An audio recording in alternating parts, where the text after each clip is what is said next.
Good evening, everyone, and welcome back to the MOBA Warmup class brought to you by Algambo Esports. And today is going to be the week 45 of week number. I'm so sorry for the mistake, and it's gonna be 34th week of the 45th scrim.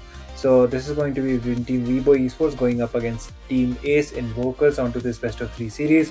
Myself, I'm Mitami, and joining me will be Asuya for the night. And I think Asuya will be here with me as soon as possible. So, Asuya, how are you doing? I think you are available. Hi, I'm good, Tami. Thank you for asking. And I hope all of our viewers are doing the same. It's a good day. And yep, today another scrims, another first match as always. It's us being paired up together. And soon we will be moving on to the drafting phase.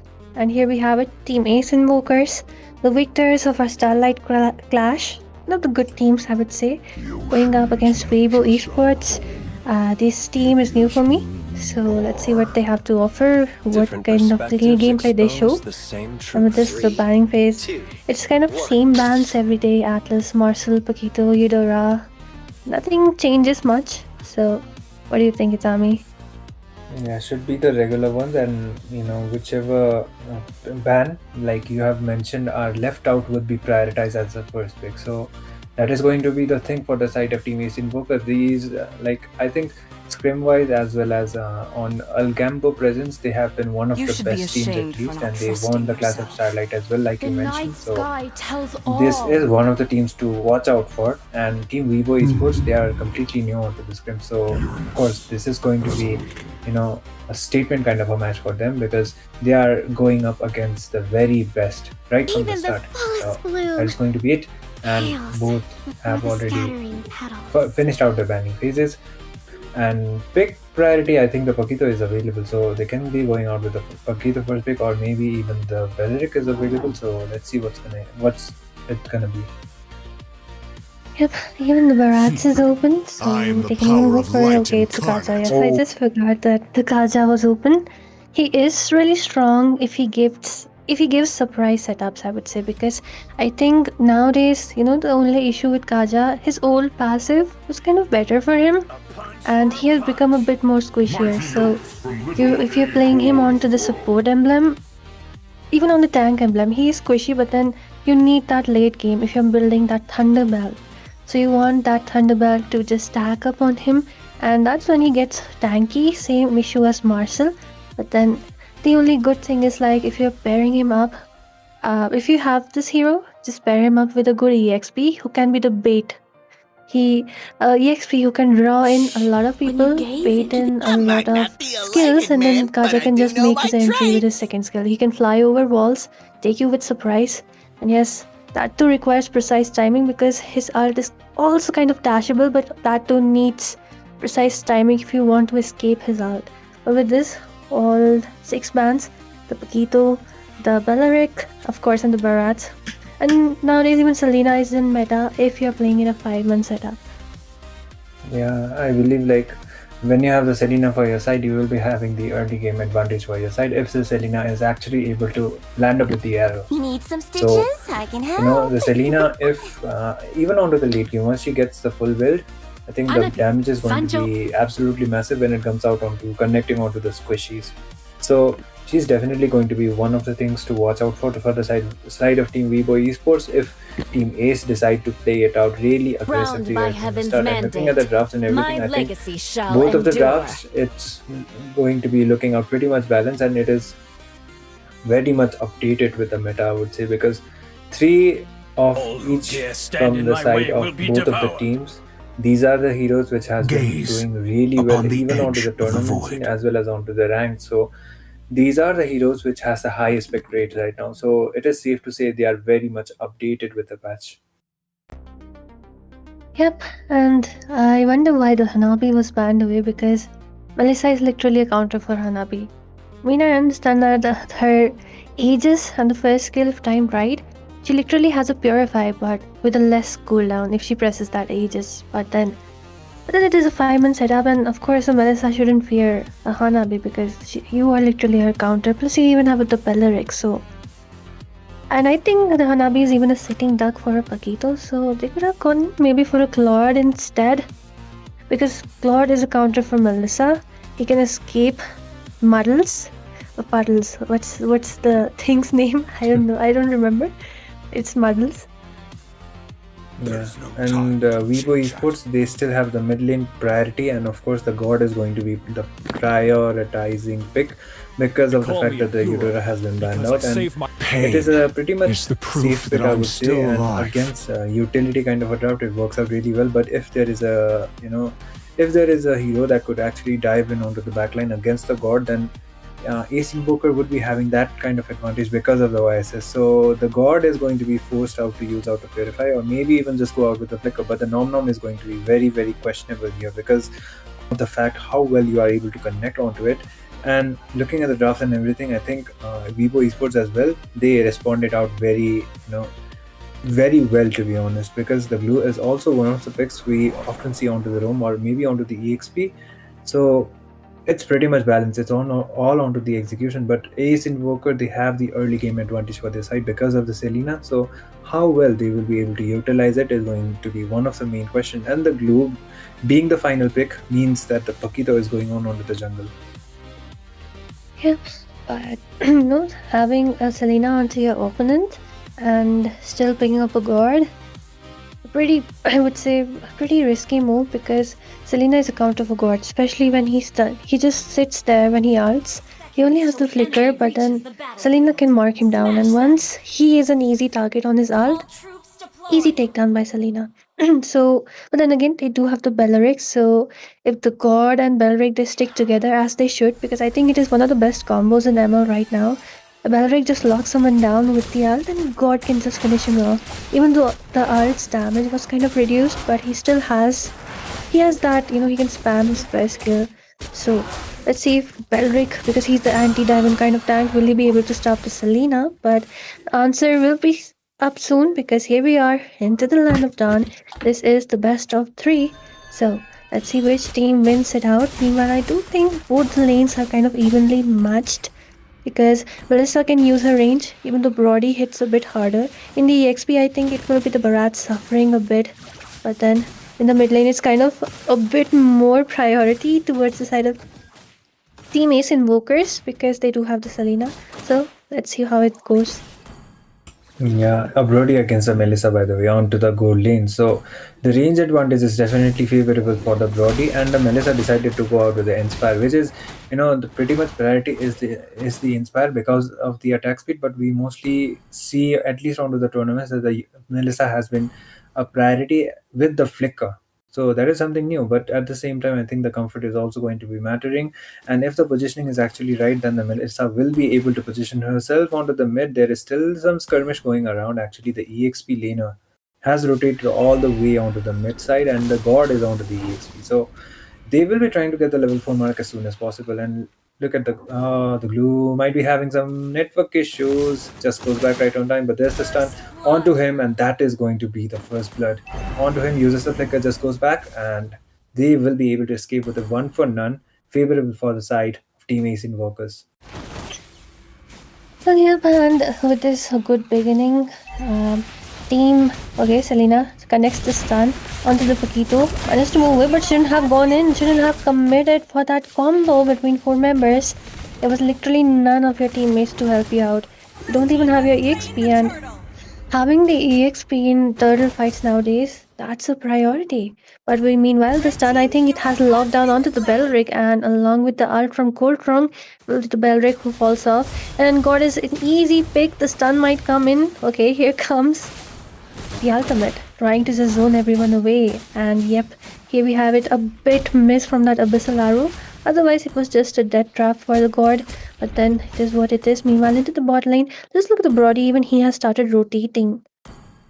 Yeah, the thing is like the Brody is able to clear out his lane as well as give out enough time for the mid lane as well. So Ace Invokers, they are playing out really efficiently and waiting out for the Serena as well in order to clear those lanes and try to get the level mark better than the team Weibo Esports. So they will be trying to manage it out as much as possible. And onto the bot, there might be some skirmish, 4 against 3. There might be an engagement before that. Kaja tries to use out the divine judgment, the goes back, and the vision has been provided. So Ace Invoker still has the advantage when it comes out onto the kills as well as onto the neutral objectives. But there's the skirmish onto the mid.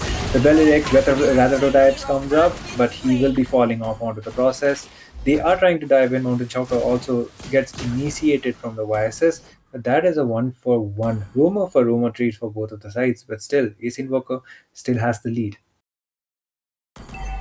Yep, they do have the lead. They have the lead on the mark. I would say the micro, the goal lead is there, the kill lead is there. And let's see what happens towards the next turtle because they do have the Paquito, but unfortunately, Paquito isn't able to find flanks onto anyone. And both Selena as well as the gods, they both are marking down their stuns very well, I would say. But then at the end of the day, you can't really give that much damage as a Selena to follow up with that stun. Meanwhile, the Melissa, I think she's doing a great job. She knows she won't be winning, nor is the team on the winning end, so she's playing it safe right inside the turrets. And people are even waiting for her to come out, but she is not. Now, this, of course, easy turtle for the side of Team Ace Invokers. Team Weibo Esports, they're not really, they know that they are kind of on the losing end, but here we have it, the glue trying to stick up onto the barrats. He uses up the ult right inside the turret, uses the flicker, but here comes the Kaja with the stun, and the ult comes in, pulling away Baba Yaga, the wrath of the Dryads. A lot of damage coming in, even from the god. The rest of the team, along with the Paquito, follows up Coltrong as well as Royals right there, looking for, okay, it's Ronalds, looking for some exchanges. And with this, I think an even out on both the sides. But God gets connected. Ronalds dives in for the God. Here we have it, the Nom Nom. One more stun. He just misses that stun right not on into the wall. But we have the Selena might dive in for Baba Yaga, of course they would. With this, the sandwich is still there. From the YSS, using it up on Grimmy Place, gets taken down with this lonely computer. Okay, it's not computer, it's Conjurer. I'm really sorry, my screen is really small, so I can't really read those names. It's fine. Okay, it's a lonely conjurer who was able to escape at least for now, but Grimmy Plays falls off. The god, of course, not having quite of the advantage because of the fact that there is a Selena and he doesn't have the Purify. So if the stun lands and if he doesn't have the backup, then there are high chances he would be taken down onto that process. But Emperor tries to use out the combo. The damage is still not enough. That is onto the rumor. So they won't be over engaging, and Ace Invoker will be keeping up that comfortable kind of a lead they have, almost over 4k. And this time they will be trying to go with another neutral objective, that is going to be the turtle. On to the next few seconds, onto the bot. There is the fight. The gold laner versus gold laner uses the flicker, tries to go in for the Melissa, but there was the fight onto the top lane as well. Mystic Gust comes up, Wrath of the Dryad from the Bellyrix, but there is the Kaja with the Divine Judgment. Will be connecting onto 2, but still there is no proper backup coming up. This time Onto Joker comes up from the side of Team Ace Invokers. They directly try to go all in, but they will be backing off. But the Kaja is still trying to find those streets. Lots of resources from both of the sides being used out, but it was just a one for none, favoring Team Weibo Esports. But Ace Invoker will not be wasting any more time. They will be directly going out for another neutral. That is going to be the third turtle, possibly. Yep, and with this, the third objective, right into the hands of Team Ace Invokers, they are scaling up pretty fairly, I would say. Okay, once again, the Abyssal Arrow connects, and Selena needs to walk off, cannot use up the entire first skill combo because, of course, the barrack is there, the anti-dive tank. Meanwhile, we can see not only the micro, it's also the macro getting gapped as all the turrets from the top as well as the bot lane have been taken. And the first tier from the mid lane is also kind of low for them.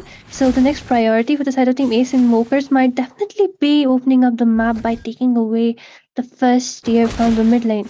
Let's see what they go for. Kaja is there trying to provide some vision. Barat's all alone. Okay. People moving towards him, but no, Team Weibo Esports, they know that they are low on gold, so they're just trying to play it safe for now. And of course, just avoid combat as much as possible because you would want your Melissa, you would want your your God to scale up And of course, both of them will be skating towards the late. But then again, it's also a YSS Oh, look at whom the you wouldn't Barats. want to. Okay, Bharat goes in, charges in, and the ult from the Kaja. 3-man Oh, stun coming up along with the Mountain Shaker, and Emperor falls down along with Golu. And here we have a double kill as Pelric falls out. Okay, the Abyssal Arrow connects down. Kultron tries to follow up with the first kill, but of course, it's Selena Strap who just takes away. With this glue is the only one left. Will he be going in for someone? This is up the second skill, can escape for now, but what's not escaping is the first tier from the mid lane. yeah, and just like that, that was a 4 for none for the side of Team East Invokers. The fact that it was just not the main objectives that were being taken down from them. As soon as the team fight arises, I think when it comes out onto the engagement as well as onto the extended fight, once again the Mountain Chalker comes up from the YSS. There is no nom. Purify gets cancelled out, and Emperor will be taken down. There was no Purify, but still, once again the Divine Judgment from the Kaja trying to drive out the Belleric from the fight. They're still trying to engage it out onto the top, but it looks like there might be the disengagement. Even if Weibo Esports tries to take them down, they will be heavily lacking when it comes out onto the itemization. So taking the fight right now is not going to be one of the things. I think clearing out the lanes as well as trying to extend the game as much as possible will be one of the priorities right now, because of the fact that Ace Invoker, they are heavily advantageous when it comes out onto the goal lead as well as onto the objectives, because that was the fifth tower which just went down, and it's most probably only the inhibitors that would be remaining with the holy shields once the Lord will be marching up now. So the lane syncing is going to be one of the priorities. It will be coming up from the mid, and they will be trying to sync it out as much as possible, trying to end the game soon. And they are making full use of the early game advantage. Once again, D is able to get the kill onto Emperor before even the Lord defense. He will be falling down, and there is engage once again. But the glue tries to go up once again. The Divine Judgment connects onto two people, and there might be a possible wipeout. That will be a double for the Brody. The stun from the Selena will be landing up. A 4 for none for the side of Team Ace Invokers. The Lord marches from the mid. Melissa is the only one for the defense, but that will not be it. The arrow will be onto the point. Emperor is the only Emperor remaining for the side of Team Evo. So will he be able to pull up? But no, that is going to be the nom. They don't have the minions, but there is a complete wipeout from the side of Team Ace Invoker. A dominating performance, directly trying to lock in onto the base, and they might be able to do so. They don't have the minions yet, but that will be it. And Team Ace Invokers able to get the first game. Victory! Yeah, pretty easy game for them, I would say. Really aggressive and disciplined gameplay, I would say. And Team Weibo Esports, I think not much to say. I think against that Selena, the gourd, picking up the gourd wasn't a wise choice, as we could already see. The way she was just locking down someone. That's the end, because the follow up from the from the YSS is there. Follow up even from a YSS, a divine judgment on even a single person, that means you're kind of dead. So, I mean, you did ban out a lot of good heroes, but then instead of the Esmeralda, I don't know why did they go for Esma, because maybe they were planning to just pick the Paquito, but then why keep the Kaja open?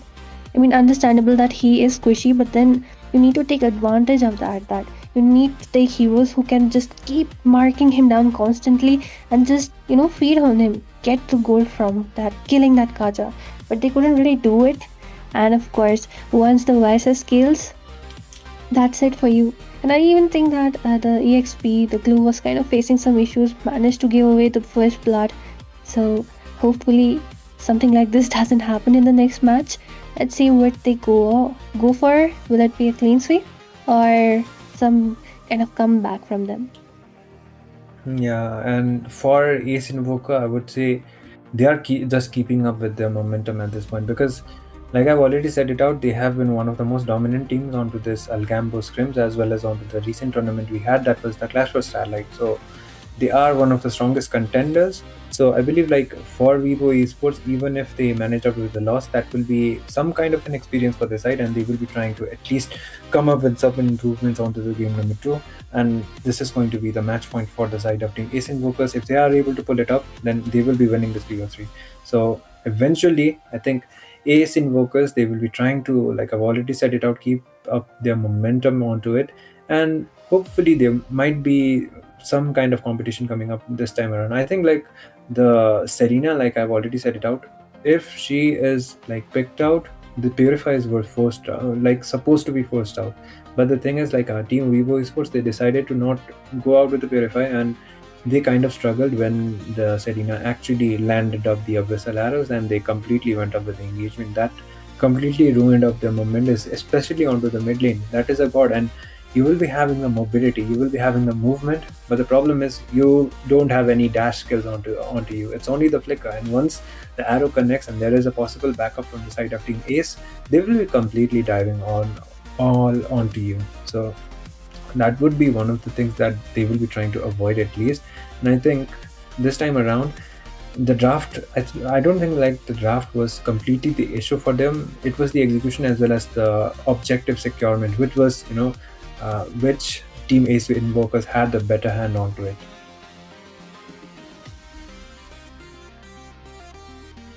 Well, true.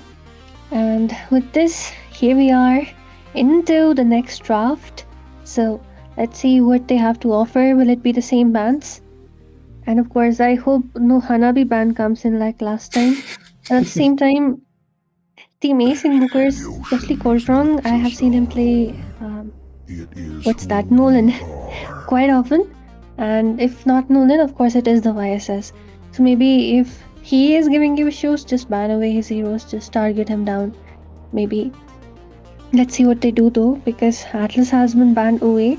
Now from the side of Team Weibo Esports, going for the Hirara, going for the Even the Paquito. I mean, then again, bloom. Paquito can be countered in a 5-man. Like you have the Esma, you have the King, you have our, Phobias. So, not really an issue. Especially if he does not get farmed. Even the Guinevere can counter out the Paquito, because most probably Paquito will be going in for a flicker or a retribution. So, pretty easy kill even for the Guinevere. So, just leave the Paquito open. Going once again for Esmeralda ban. I don't know why. Are they planning to pick up a Paquito again? Could be the case actually, because they will be trying to prioritize out at least the Paquito, but I don't think like Ace Invokers can first pick advantage, so they will not be trying to give out the Paquito this time for Weibo Esports. Even if they do, it was not like able to work out like it was supposed to onto the first game. And I guess like the jungle disadvantage, as well as let's say the jungle item prioritization was higher from the side of Team Ace Invoker, and the Vices before, like he was able to get the Hunter Strike as well as the War X as soon as possible. And in terms of the items, I think the Paquito was not able to scale up compared to as much the Vices did onto the previous one. So Weibo Esports this time around as well, they are pretty much updated with the draft, and they have decided to ban out the Brody this time, even if they are trying to pick out the Melissa. But looks like Ace Invoker missed out on one of the bans, but still they get the hands onto the Marcel. So this is going to be one annoying game for the side of Team Weibo Esports if the Marcel is actually able to pull up like the Kaja did previously. Yep, the Kaja is open. They might be able to take away the Kaja.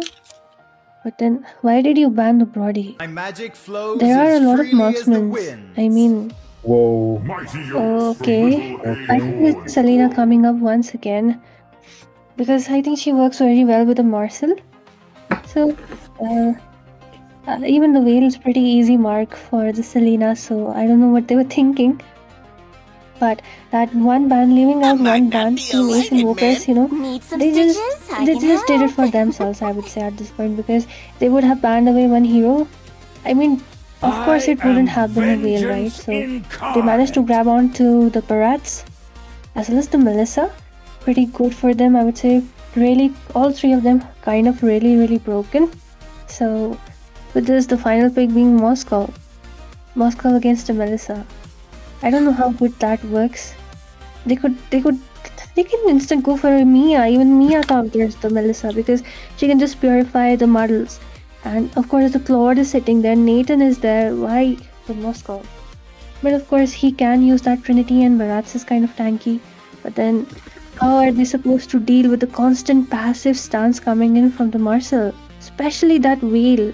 I think Marcel can literally Butterfly is deflate born by thy wish. all the arts, all the second skills which will be coming in from that veil. Uranus has awakened. I believe Gaze like Team upon the Weibo edge Esports of this the time void. decided to go around their comfort rather than heavily relying on meta, because Vale and the Moscow has Vale and the Moscow is something we don't often see, and I believe like they decided to prioritize out those heroes they are comfortable with. And on to the first game, it was kind of meta reliant if you ask me, but this time they decided to go All out who with the dare picks. They stand are in my way will be just devoured. more they just will be able to synergize more onto it. But the thing with the Melissa as well as the Moscow, a 1v1 kind of a matchup, when it comes on to using this S2, I think Moscow is going to be heavily struggling when it comes around to the early game. There is a high chance that he will be missing out onto those minions too if the Melissa is able to freeze the lane you know if she is able to freeze the lane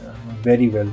So that is going to be very situational. And there you go, Weibo Esports. This time, of course, we have already set it out. They are going out with their comforts instead of the meta. So Minjitar also comes up. So I have already set it out. Even if you go out with the comfort picks, it's all onto the execution, and it depends upon the user how you are able to utilize the hero. So There's will nowhere Weibo for the actually be evil able to to pull up hide. is my Valor question. and But royalty in oh a my dead goodness, body. that is a Rafaela mid lane combined with a Leo mode jungle. So heavy utility, and the late game damage source is the Melissa. And Ace Invoker, I think they will be possibly trying to end the game from the first Lord itself. And the final pick from the side of Team Weibo is going to be a Balmon. Well, nothing much to say. I mean, um, I think Rafaela's heals are very good, especially from the mid to late. And she even has that passive where she can just keep on reviving the teammates. So essentially, this Leo mode as well as the Barats isn't dying towards the mid or late. And of course, this game is going towards the mid because Team Weibo Esports, they don't even have a single scaler on the early. Smash them. I mean, Vale needs late game, All troops Moscow deployed. needs late game, Mincy needs late game. He needs that Trinity build before he can start shredding. So they do have a lot of strong late gamers, but then that heavily depends on if they are able to survive this early game assault or the mid game assault, which will be getting stronger and stronger from side of Team Ace and Invokers, because it is the Leo. But then again, Itami, the only question here is, will, because Minzitar is literally a counter for that our horse boy. So if he puts his arts right, Coltrong might be getting finished, maybe deleted, but here we have it already, the invade coming up. They are directly trying to go all in, and there you go.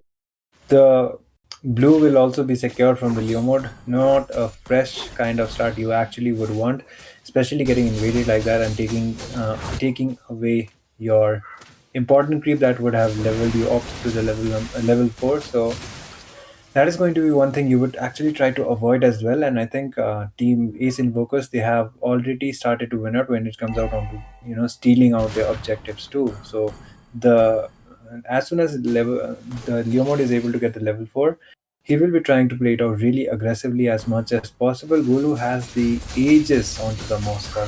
It will be giving out more survivability, but at the same time, it is against a Melissa, so she has a purify this time, and Vale has a less kind of a chance when it comes out onto connecting onto it. Looks like she is having some internet issues, but it will be resolved as soon as possible. First turtle almost on to the land of Tom this time as well. Yep, and we can already see the teams gathering up. Zanfila almost getting that level 4 mark, and Melrick is still level 2. Yep, that's what you get for stealing that blue buff early. But here we have it.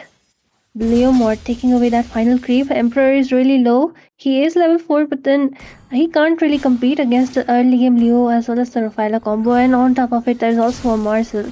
I think at this point it's overdue for them because the stuns, the passive will be way too annoying for them. But here comes Whale with the first and the second skill trying to throw away the Leo mod. But here comes the King's Calling.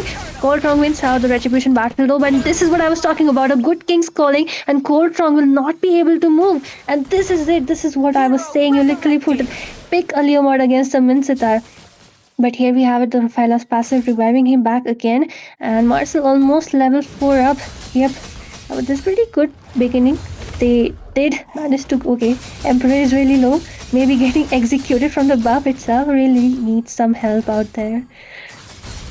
Yeah, and they just go back, and Weibo Esports were able to get the first blood at least, and they will be trying to at least keep up with that momentum that they had before. But I think the issue is yet to be resolved on the Melissa at least, because I haven't seen her move out, and I think the she will be available as soon as possible. But before that, Golu just goes back. Okay, he doesn't has the HP, has enough mana, but there might be the Marcel trying to engage onto him, but they just go back, and that will be okay. Huge loss, honestly, because they should have at least cleared the Moscow should have at least cleared out those minions. They carried a lot of gold, and that will be something you would not actually try to miss out onto. So Ace Invokers as well. They will be trying to engage onto the mid side. Grimmy plays, just uses out the flicker to escape onto the Veil.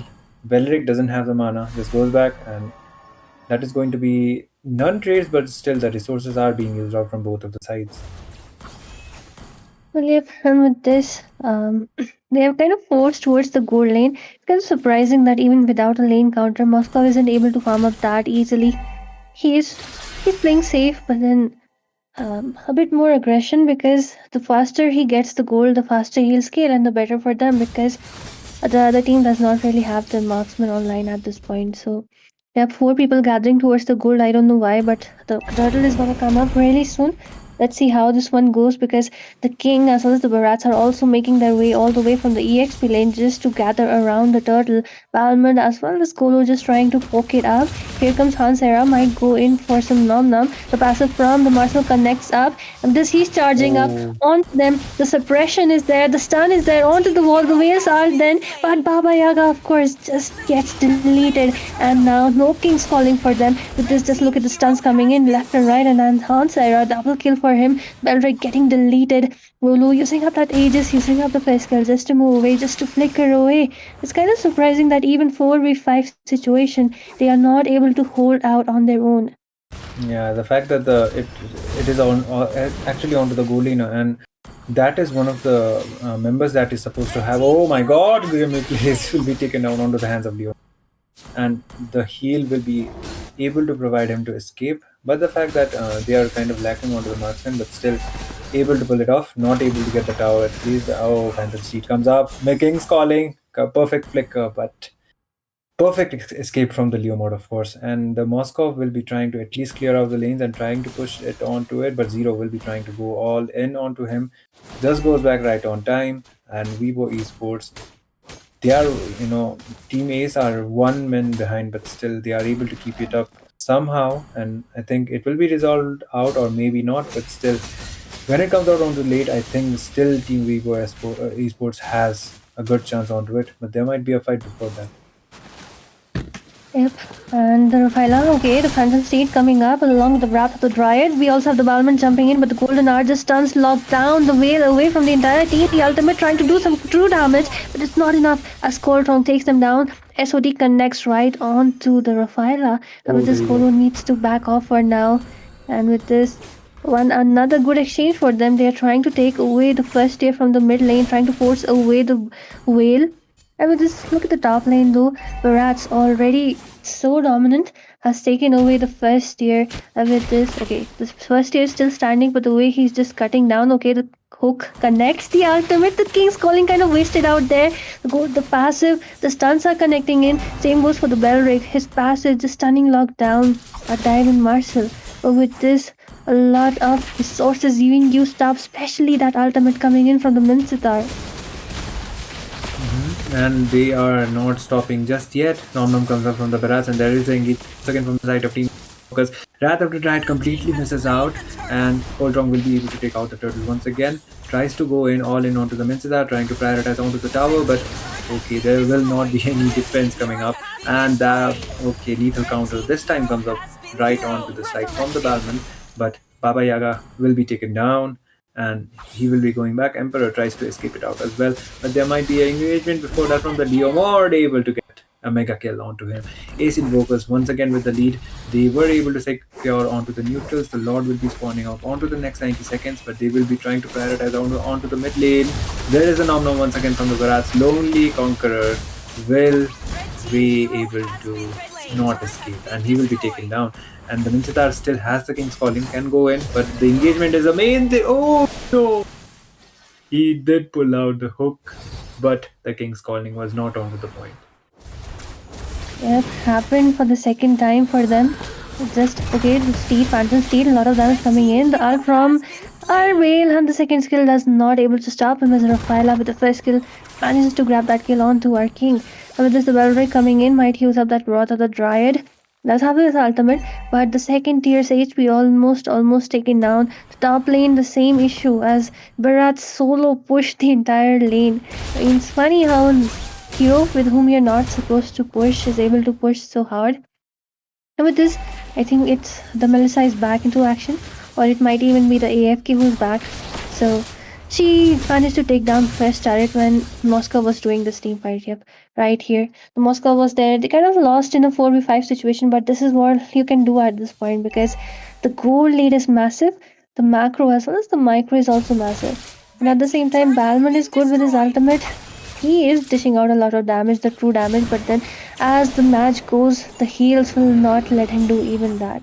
And with this, we have it back into action once again. Just look at the Marcel at this point. He is also kind of stacking up his passives, and he is really annoying. So why did you even open that, Marcel? And with this, like I said before, Team Weibo Esports, that draft is heavily late game reliant, but okay, the stun from them. It is the King's Calling once again. The passive from the Marcel also connects up, but why would you go for a 4v1 situation when your gold lead is so low? Same goes for the Veil, so out of position. Easy kill for the Leo mod. With this once again, Team Ace Invokers on a rampage. Yeah, and it doesn't look like they will be stopping anytime soon. Not before at least the game ends, and they will trying to buy enough time for the Leo mode to actually go on for the Lord. They will be able to do so, and it's just the inhibitor towers once again remaining for the side of Team Weibo Esports. Weibo decided to go out completely with a draft that was more reliant onto their comfort, but onto the execution point, I think, oh my god, once again the flicker misses out, and the Minchitar is not able to land up onto the hook.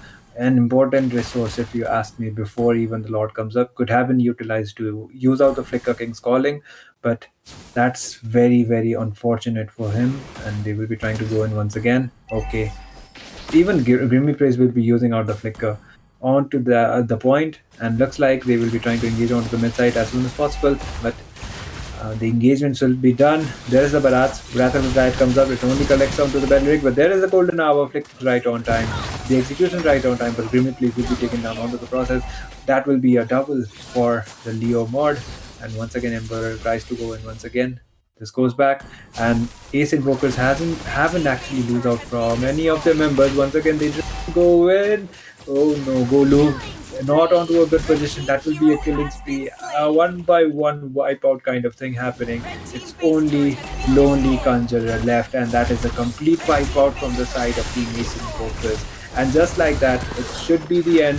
They are trying to go all in. The crystal is wide open, able to buy out enough time, and the lane sinking is quite perfect. And just like that, Ace Invokers with a dominant 2-0 victory for the side. Yes, I would say pretty, once again, really aggressive as well as disciplined gameplay. The micro as well as the macro on point on the side of Team Ace Invokers. And what's the item from the Weibo Esports. I think a bit lacking on that. Maybe increase your hero pool a bit more. And they do need a bit more onto that synergy point of view, because I did see them then of course there is a Marcel, so of course your team will be separated, but then you do have the options to counter him out. If there is a Marcel, just kill him as much as possible, just unlock him down, because that's the only way to tone him down. And yep, same goes for the Kaja, because they did suffer from the same kind of hero who is kind of squishy in the early, needs to stack up the Thunder Bell towards the late game is where he actually gets his shine. But then it is what it is. Should have banned, I think even the banning priorities were a bit lacking, so maybe can improve a bit over there, especially the Esmeralda, because you can counter the Esma on the lane with the Uranus. You can even use the Barats, and you do know how to use the Barats, right? So I just waste that one ban on the Esma. Yeah, that's the thing. And Ace Invokers will be I think they are onto a streak as well, and they will be able to keep it on this this BO3 series as well, and they will be moving forward on to the next scrims that will be happening. I guess it is on to the next week. So Ace Invokers, congratulations to them, and Weibo Esports. I think this is the first time they have participated. So welcome to Algambo scrims, and I hope your performance will be eventually improving from all of the experience you gain and all of the matches you play. But all of this will be, wrapped up for the game number 2, and we will be back as soon as possible with a short break. Stay tuned.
Well आप सभी का स्वागत है यहाँ पर। हम आ चुके हैं मोबा वार्मअप क्लैश आज के आखिरी मैच, ना आखिरी नहीं, दूसरी मैच देखने के लिए। काफी अच्छा मैच जाने वाला है क्योंकि हमें पता है कि it's gonna be team Godfathers versus team Valiant Ghouls. काफी फेमस टीम्स हैं यहाँ पर वार्मअप क्लैश के लिए एंड देखते हैं क्या करेंगे। आज मैं पीछी एंड मेरे साथ होंगे शिनरा। तो हेलो शिनरा, कैसे हो आप? एकदम बहुत बढ़िया पीछी। और उसी के साथ जिस ये मैच जो है मैं बोलूंगा बहुत ज्यादा इंटरेस्टिंग मैच रहने वाला है, क्योंकि एक तरफ है सामने जो टीम कभी पीक पे हुआ करती थी, दूसरी साइड है लाइक इस सीजन से पहले की जो पीक की टीम थी वो, और अभी जो टीम है यानी कि गॉडफादर्स वो है इस समय की टीम पीक। क्योंकि आप नोटिस करेंगे गॉडफादर एक के बाद एक हर एक टीम को धूल चटाते हुए आगे बढ़ते हुए दिख रही है, चाहे वो चैंपियंस हो या फिर रनर अप्स हो या फिर बहुत ही अच्छी टीम्स हो।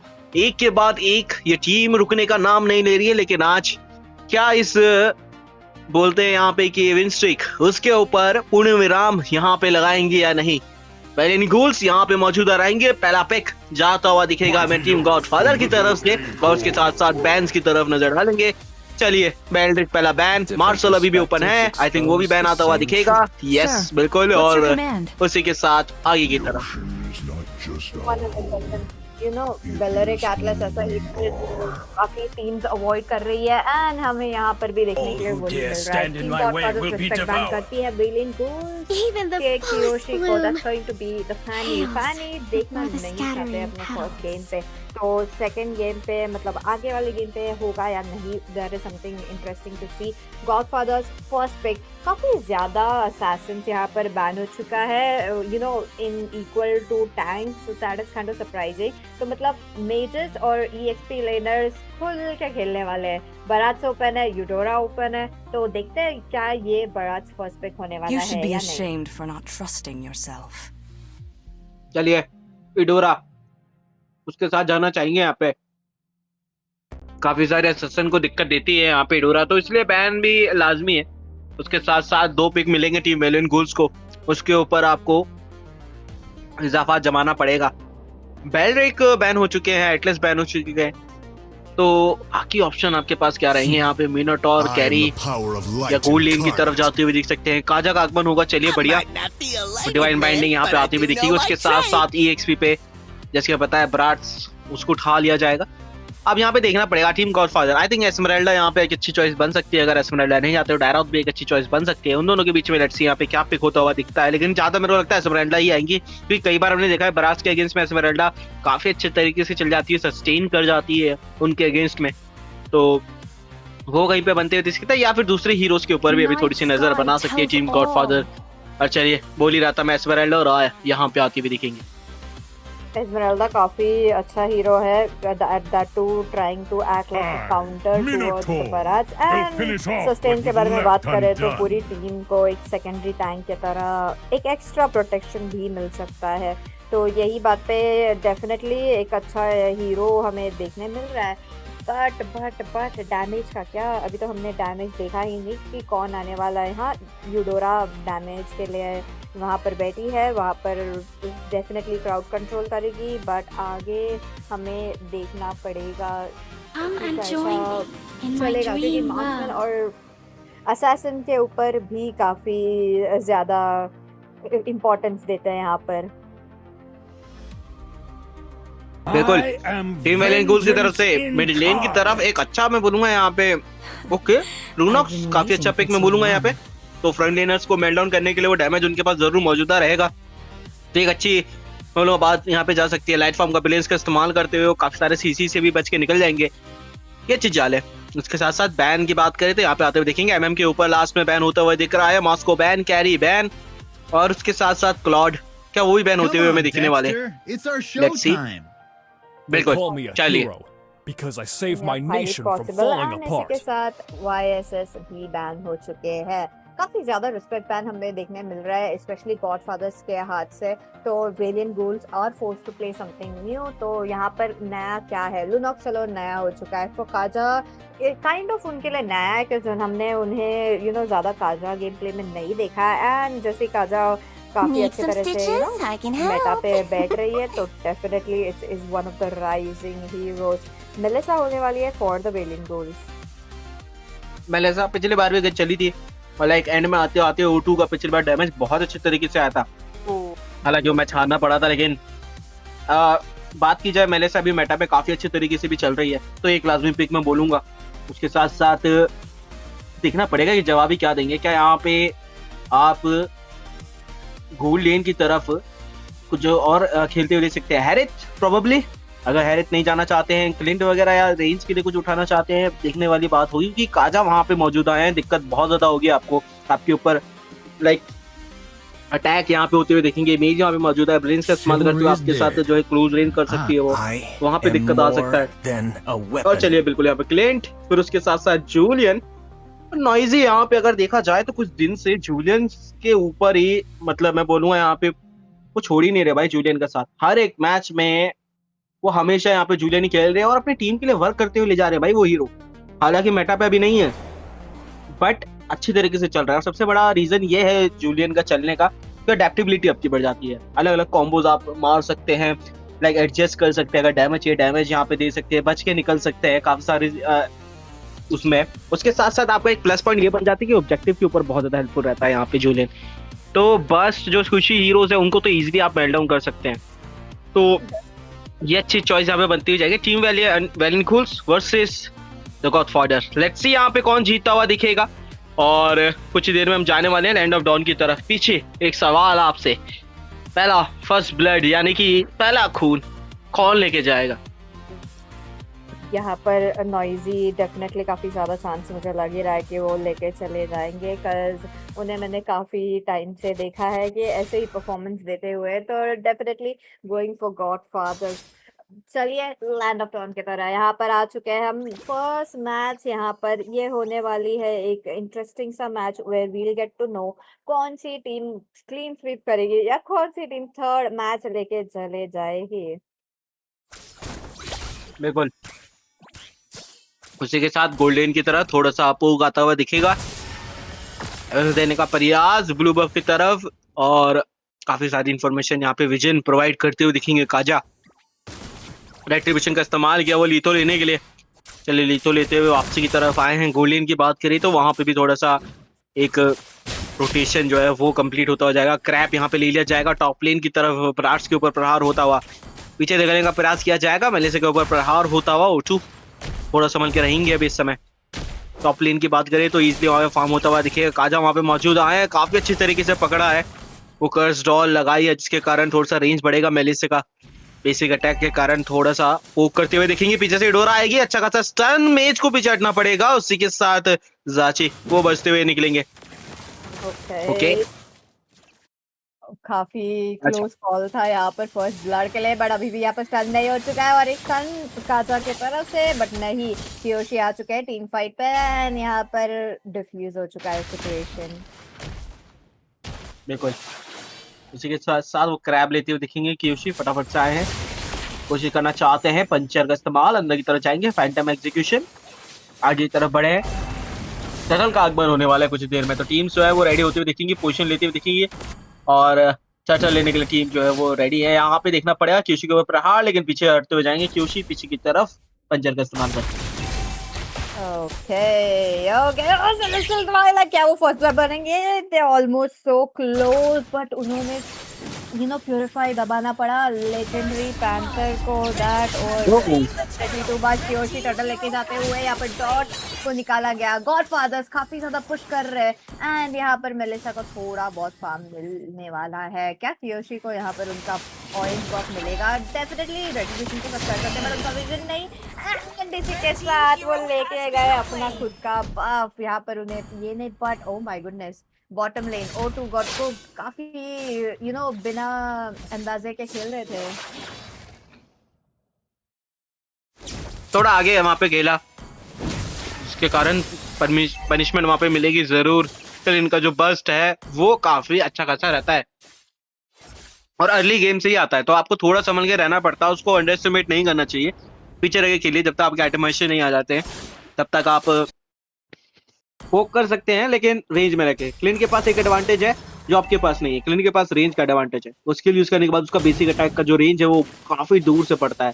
और देखिए पीछे की तरफ आते हुए देखेंगे काजा फ्लाइट मोड में वहां पे घूम रहे उधर एक मौके की तलाश में कि डिवाइन बाइंडिंग अच्छी तरह लगाते हुए दिखेंगे। उससे पहले पीछे हटे लेकिन कियोशी चालाकी से छोटे छोटे जो मिनियंस हैं, जो क्रीप्स हैं बेसिकली, वो यहाँ पे फार्म कर रहे हैं और ये बहुत ज्यादा इंपॉर्टेंट है। हाँ ओके, काजा पकड़े सीधा और फ्राइड चिकन बना दिया यहाँ पे ऋतिक ने। बॉटम लेन में भी वही सीजी को वहां पर निकाला गया, बट रिवेंज स्टिल तो बनता ही है। नॉइजी बराबर टाइम पे आके यहाँ पर ओ2 गॉड कुक को भी पकड़ लिया गया है। अभी यहाँ पर टीम गॉडफादर्स ट्राई कर रही है और जितना ज्यादा ओपन करे map, but at the same time अभी के लिए लीड गॉडफादर्स ही है। गोल लीड के बारे में बात करें तो वो टीम वेलिंग गूल्स होने वाली है with Turtle, with all that farm जो कियोशी ले रहे हैं is definitely working out very well. बिल्कुल, और ये देखिए टर्टल का आगमन हो चुका है। टीम जो है टर्टल के लिए आते हुए दिखेगी। उससे पहले पोजीशन लेना चाहते हैं यहाँ पे, थोड़ा सा वेट करेंगे और हल्का फुल्का पोक हुआ हुआ दिखेगा। कियोशी वहाँ पे मौजूदा है, लिजार्ड के पास रहेंगे, थोड़ा सा वो स्टन पड़ेगा जरूर मेज की तरफ से, लेकिन वहाँ पे बचे हैं थोन रोजेस का इस्तेमाल करते हुए कादा वहाँ पे मौजूदा रहेंगे और उसी के साथ डिवाइन बाइंडिंग का इस्तेमाल किया, परंतु फॉलो अप के दूर में कोई था नहीं। पीछे हटने का प्रयास करेंगे, अभी हील होते हुए जाएंगे। मिनोटोर रिवाइटलाइज का इस्तेमाल किया है टर्टल, लेकिन कियोशी वो लेते हुए जाएंगे, बचते निकलने का प्रयास। मीनो रेज का इस्तेमाल करेंगे, मीनो यहाँ पे फिनिश ऑफ हो जाएंगे, पीछे से डैमेज आएगा, उसी के साथ जाते ही उनका डैमेज आता हुआ दिखेगा, बहुत ही ज्यादा डैमेज। पीछे थोन रोजेस का इस्तेमाल किया है, O2 का भी डैमेज आ चुका है, डबल किल लेते हुए जाएंगे और उसी के साथ वापसी यहाँ पे होती हुई क्लिंट वहाँ पे मौजूदा रहेंगे। थोड़ा सा बेसिक अटैक का इस्तेमाल किया लेकिन O2 और काजा के द्वारा फिनिश ऑफ होते हुए दिखेंगे। एक बढ़िया पकड़ यहाँ पे वैलियंट गूल्स ने अब इस मैच पे वापस हासिल कर ली है और मौके का फायदा उठाते हुए सीधा मिड का टर्रेट उतारा है। ओके, आज लग रही है कि वैलियंट गूल्स होमवर्क करके आई है। Homework definitely is really a good thing, but यहाँ पर लूनॉक्स अपने लाइफ फॉर्म के साथ बाहर निकल चुकी है, फाइट नहीं करना चाहिए, बट कियोशी बैक लेन को टारगेट करते हुए वो भी यूडोरा काफी लो अपना अल्टीमेट मार देती है, बट इनका स्टन पड़ने के वजह से कियोशी थोड़ा बहुत अभी भी पीछे है एंड वो अगर और चेस करने जाएगी तो डेफिनेटली कियोशी को पनिश इजीली कर सकते हैं, तो नहीं जा रहे हैं फॉर चेस। बट फिर भी यहाँ पर वेन गोल्स अभी गोल्ड प्लस किल्स लीड कर रहे हैं।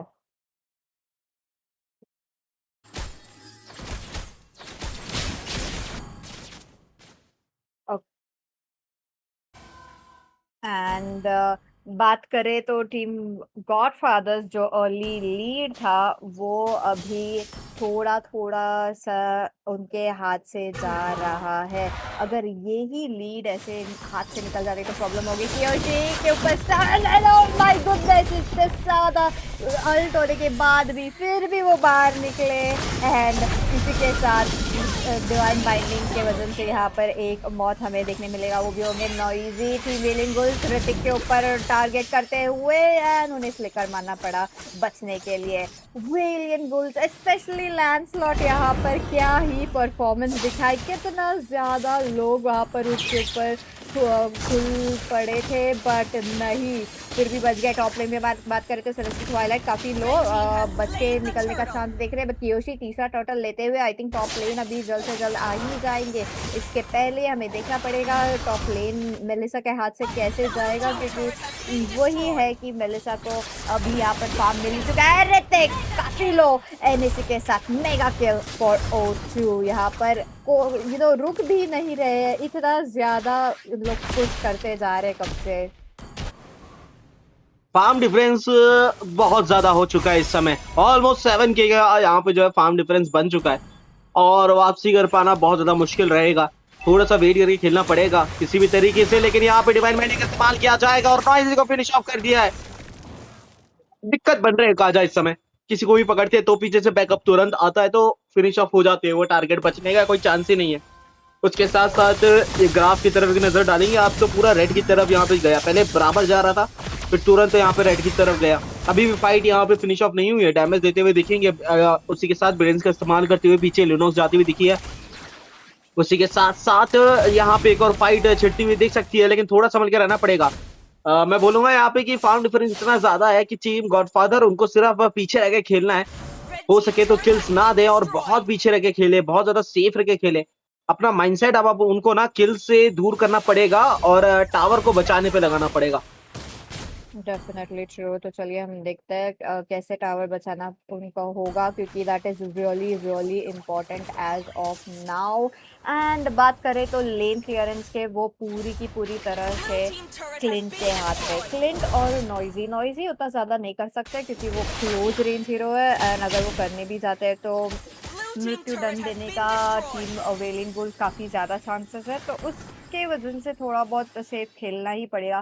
क्लोज रेंज हीरोज काफ़ी ज़्यादा है टीम गॉडफादर्स में, वाइल वेलियंट गोल्स के पास डिस्टेंस है, इसके वजह से इजीली वो अभी के लिए डोमिनेट कर रहे हैं। And that is also the reason why early game dominate नहीं कर पाए। शॉर्ट डिस्टेंस जितना ज़्यादा शॉर्ट डिस्टेंस होता है ना, उतना मतलब अर्ली गेम अच्छा होता है। That is usually something you see in every hero, जैसे यूडोरा हो ये और है, डिस्टेंस है, बट वही बात है कि उसका अर्ली गेम अगर उनसे ज़्यादा डैमेज दो या किल्स दो, देखिए 3 किल तो उनके ही हाथ पे है, तो that it was definitely good. तो वैसे कैरी वाला हीरो इज अभी बहुत सेफ खेलना पड़ेगा लेट गेम पे।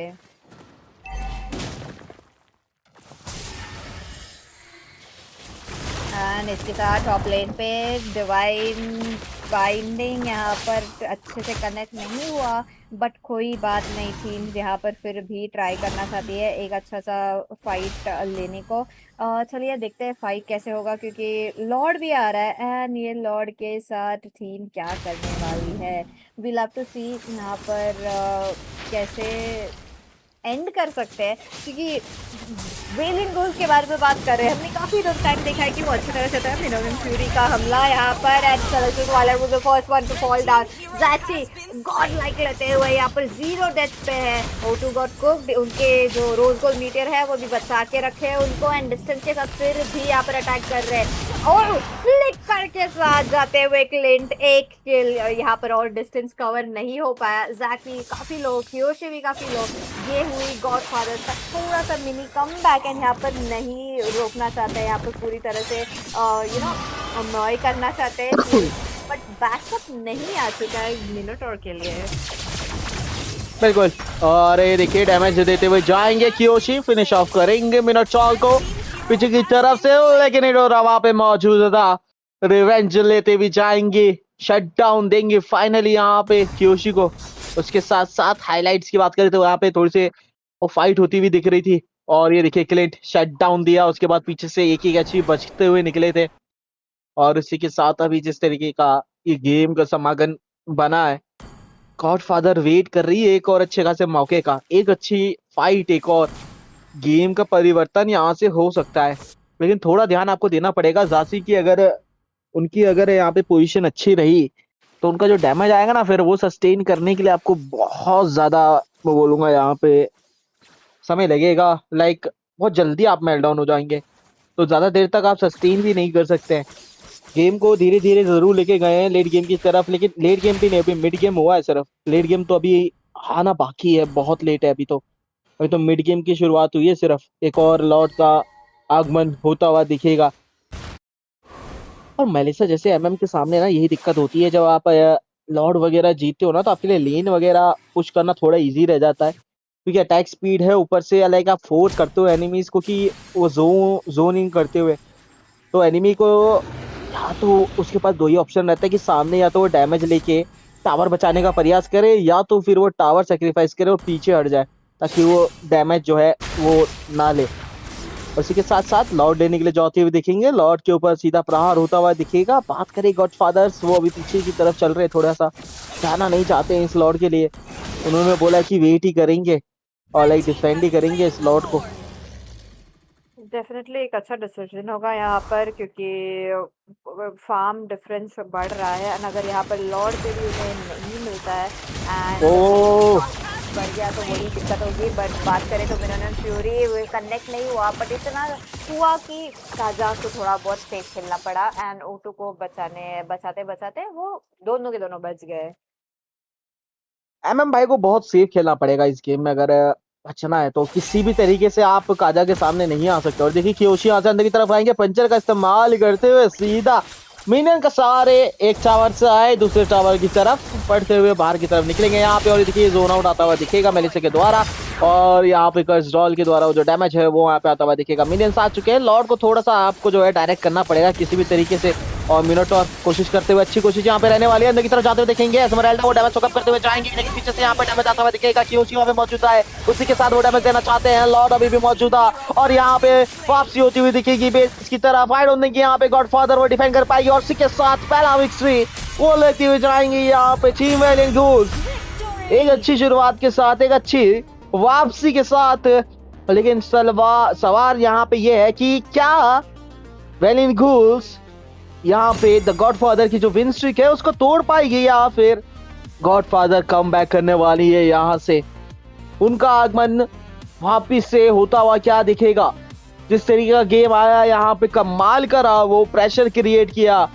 और कियोशी बहुत ही मैं बोलूँगा अच्छी तरीके से फार्म किए, बहुत पीछे रह के सटल वे में और लाइक एक ऑब्जेक्टिव के तौर पे फार्म कर रहे थे। किल्स के पीछे नहीं गए ज़्यादा, एक ही किल मिला उनको, 11 असिस्ट है उनके, लेकिन पूरी रूप से उन्हें पता था कि क्या करना है उनको और कितना करना है।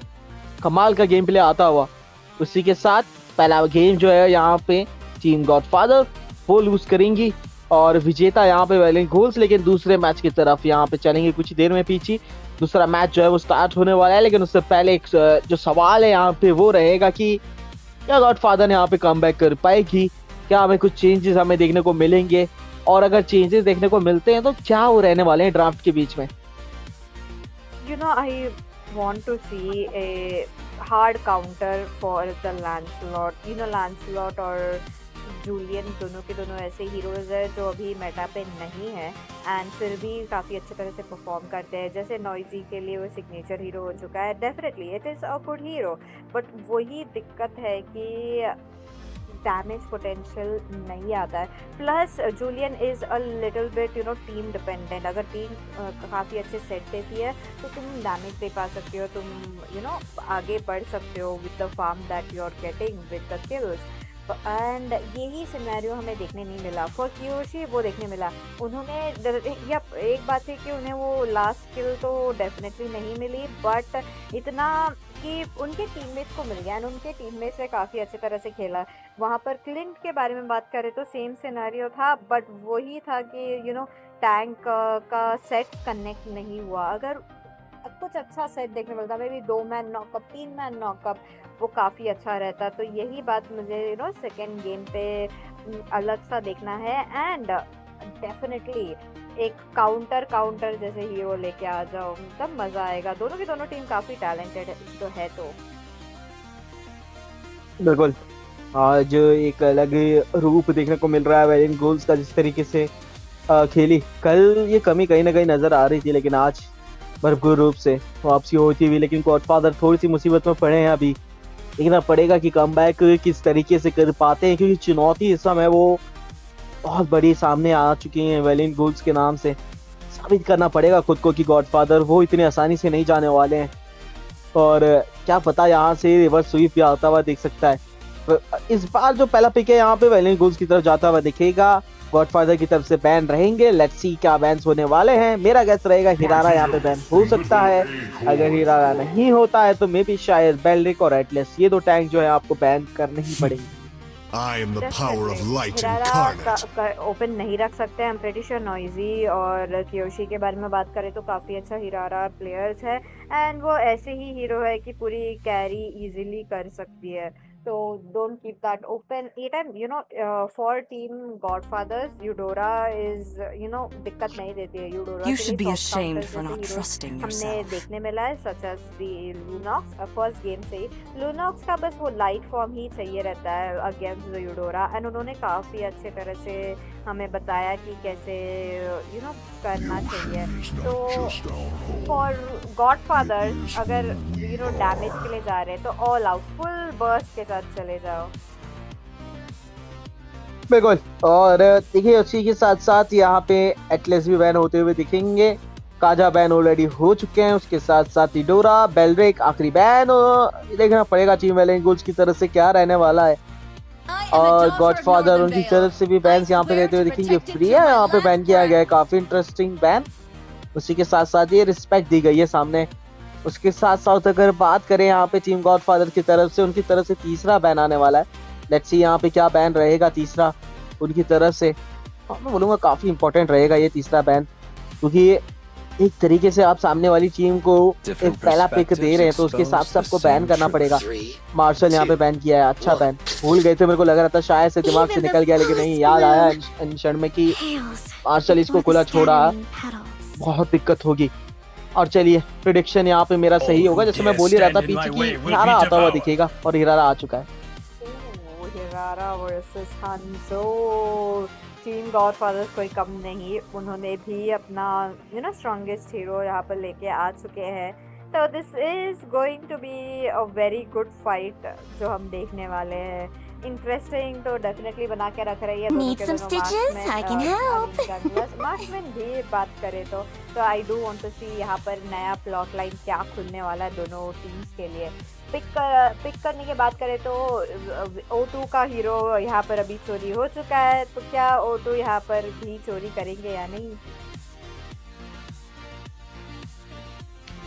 देखना पड़ेगा। मेलिसा तो पिक हुआ है, मेलिसा के साथ आपको कुछ ऐसे हीरो चाहिए जो अच्छे खासे थोड़ी देर तक स्लो डाउन कर पाए, एनिमीज को थोड़ी देर एक जगह पे रोक पाए, और वो किस हीरो के साथ आएगा वो देखना पड़ेगा। बेलरिक तो क्योंकि बैन हो चुके हैं यहाँ पे। सलीना आता हुआ दिखेगा, उसके साथ साथ ग्रॉक एक अच्छी चॉइस मैं बोलूंगा इनिशिएटर के लिए, अच्छी चॉइस रहने वाली है। उसके साथ साथ यहाँ पे कैमरा जो यहाँ पे जिस तरीके से यहाँ पे देखते हैं कि मेलिसा तो पिक हो गया, उसके साथ साथ तीसरा पिक क्या रहेगा टीम गॉडफादर की तरफ से, ये पिक बहुत ज्यादा इंपॉर्टेंट रहेगा, और देखना पड़ेगा कि किस हीरो की तरफ जाते हुए दिखेंगे। और चलिए जूशिन यहाँ पे आता हुआ दिखेगा, इंटरेस्टिंग मैं बोलूंगा यहाँ पे पिक जूशिन का आगमन होगा। जूशिन की बात की जाए लाइक काफी अच्छा खासा सस्टेन दे पाएंगी यहाँ पे खुद को, उसके साथ साथ सामने एक कॉन्स्टेंट थ्रेट बना रहेगा कियोशी के लिए। अगर अंदर जाते हैं तो वो पनिश हो सकते हैं वहाँ पे, और ये थ्रेट जो है काफी अच्छा खासा रहता है। जंगलर के साथ साइकोलॉजिकली वे में यहाँ पे खेलते हुए दिखेंगे उस चीज से, और एक अच्छा प्रेशर क्रिएट करता हुआ दिखेगा। लेकिन गॉडफादर्स उनकी तरफ से अभी भी मैं बोलूंगा कमी आती हुई दिख रही है, टैंकीनेस नहीं है बिल्कुल भी। EXP और रोम के ऊपर उनको ऐसा जाना पड़ेगा जो गेट कीपिंग कर सके सामने की तरफ से, ताकि किसी को बैकलेन को टारगेट ना कर पाए। तो ऐसे हीरोज आपको उठाने पड़ेंगे, तो वो कौन से हीरोज रहने वाले हैं वो देखने वाली बात होगी। लेकिन उससे पहले यहाँ पे मिनोटॉर को बैन किया गया है, इधर बराट्स बैन होते हुए दिखेंगे। इंटरेस्टिंग चॉइस MM, लेकिन खाली मैं बोलूंगा कि खुले छोड़ दिए आपने। MM भी बैन करना पड़ेगा। कैरी को आप कैसे भूल सकते हैं, कैरी आपको उड़ाना पड़ेगा। क्लाउड उड़ाए हैं यहाँ पे, चलिए अच्छा बैन, ये भी ठीक है। कैरी थोड़ा शॉर्ट रेंज रहेगा सोच रहे हैं, तो कहीं ना कहीं वो थोड़ा सा बच के निकल सकते हैं। आखिरी बैन आने वाला है टीम वैलेंट गोल्स की तरफ से, लेट्स सी यहाँ पे क्या बैन रहेगा वो। बैन के बारे में बात करें तो चलिए एक और बैन यहाँ पर रीलिंग टूल्स का बाकी है। मार्क्समैन तो उठा दिया मेरी EXP learner, okay EXP learner भी नहीं, इज गोइंग टू बी खूफरा। गॉडफादर्स के लिए खूफरा वाज समथिंग एक एक्सपेरिमेंटल पिक था, हमने बहुत रेयरली देखा, तो आई डोंट थिंक वापस से देखने मिलेगा, बट फिर भी बेटर सेफ देन सॉरी। यहाँ पर वो टाइम से बहुत कम टाइम का बैन करने के लिए, तो चलिए उन्होंने ऐसे ही कुछ तो बैन कर दिया है, बट कोई बात नहीं। गॉडफादर्स के हाथ पे पिकिंग। EXP लेनर क्या यहाँ पर कौन सा लेने वाले हैं? ऐसा EXP लेनर लेना पड़ेगा कि मोबिलिटी हो। हिरारा प्लस सलीना बहुत अनोइंग होने वाले हैं, तो ऐसा क्या होने वाला है जो मोबिलिटी रहेगा पकीटो पे, तो देखने वाली बात होगी। आइलॉस देखा जाए तो चलेगा जरूर। वो अटैक स्पीड जो आती है उसको कम करते हुए दिखेंगे, वो पैसिव रहता है, तो MM के तौर पे यहाँ पे थोड़ी सी दिक्कत तो जरूर देंगे। इसके साथ साथ लेट्स सी EXP पैलेस का आगमन होता हुआ दिखेगा, सस्टेन काफी अच्छा है। लेकिन गॉडफादर की तरफ से लेट्स सी EXP पे क्या आते हुए दिखेंगे। सोरा में भी सोरा ड्रैगन से कुछ अगर आते हैं तो बन सकते हैं। आई थिंक सोरा यहाँ पे एक अच्छी चॉइस बन सकता है, एक अच्छा खासा टॉर्मेंट फॉर्म में अपने जो है सीसी देते हुए एक बढ़िया सा घेरा बना सकते हैं उसके बीच में। वहाँ पे फिर मेलिसा अगर अपना फर्स्ट सेकंड स्किल का इस्तेमाल करते हुए जाएं तो डैमेज वहाँ पे ज़रूर पड़ेगा। अच्छा एओई वहाँ पे आप कवर अप कर सकते हैं, लेकिन यहाँ पे देखना पड़ेगा। पकीतो का आगमन हो चुका है। पकीतो आई मीन बस की तरफ जाते हुए दिखे हैं, लेकिन मैं बोलूँगा थोड़ा सस्टेन तो चाहिए था पकीतो से। यस सस्टेन आपको थोड़ा बहुत मिल जाएगा, लेकिन ऐसा वाला सस्टेन नहीं मिलेगा जो लाइक जनरली चलता है। या तो आपको पूरा फाइटर बिल्ड पे जाना पड़ेगा, असैसिन बिल्ड आपको छोड़ना पड़ेगा, तब जाके आप बोल सकते हैं कि हाँ आपका थोड़ा सस्टेन वाला हीरो जरूर है यहाँ पे।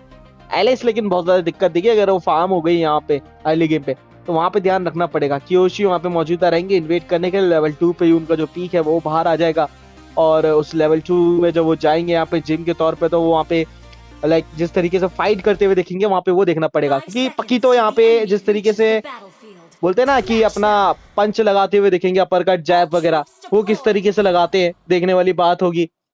और बस्ट जिस तरीके से आएगा वो देखने वाली बात है। कियोशी वहाँ पे मौजूदा रहेंगे अपने, और ये देखिए रोटेशन के तौर पे आ चुके हैं। सलीना वहाँ पे मौजूदा है। एबिसल जो यहाँ पे ट्रैप है बेसिकली उसको लगाया है। उसके साथ साथ यहाँ पे गए हैं मिनियन यहाँ पे लेते हुए दिखेंगे। थोड़ा सा क्रीप कोशिश कर रहे हैं फटाफट से लेवल 2 हो जाए।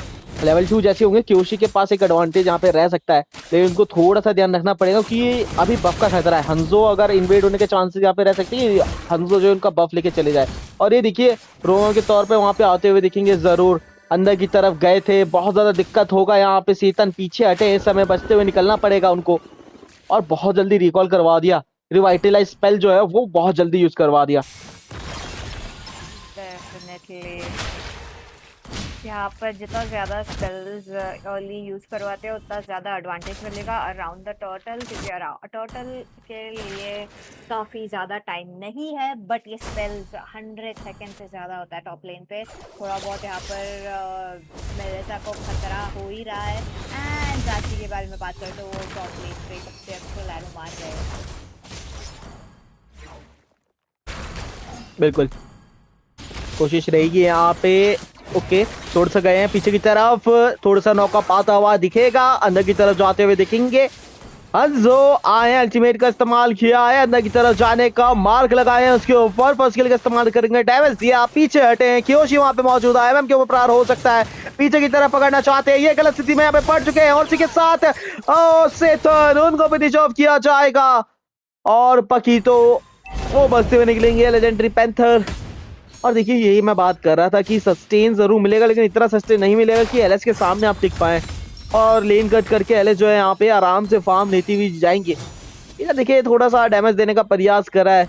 ऋतिक वहाँ पे मौजूदा है। हंजो आए हैं, अल्टीमेट का इस्तेमाल किया है, टटल के ऊपर जाते हुए दिखेंगे, मार्ग लगाया है, पीछे हटे हैं। उसी के साथ कियोशी यहाँ पे मौजूदा है, अंदर की तरफ जाते हुए दिखेंगे, अल्टीमेट का इस्तेमाल कर सकते हैं, और उसी के साथ डैमेज देते हुए नौका पाता हुआ दिखेगा। एलएस की तरफ से अल्टीमेट बहुत अच्छा यहाँ पे पकड़ा, पीछे से सीतन को फिनिश ऑफ कर दिया गया है। उसी के साथ एक और डैमेज आता हुआ और नॉइसी को भी फिनिश ऑफ कर दिया जाएगा आर्ची के द्वारा।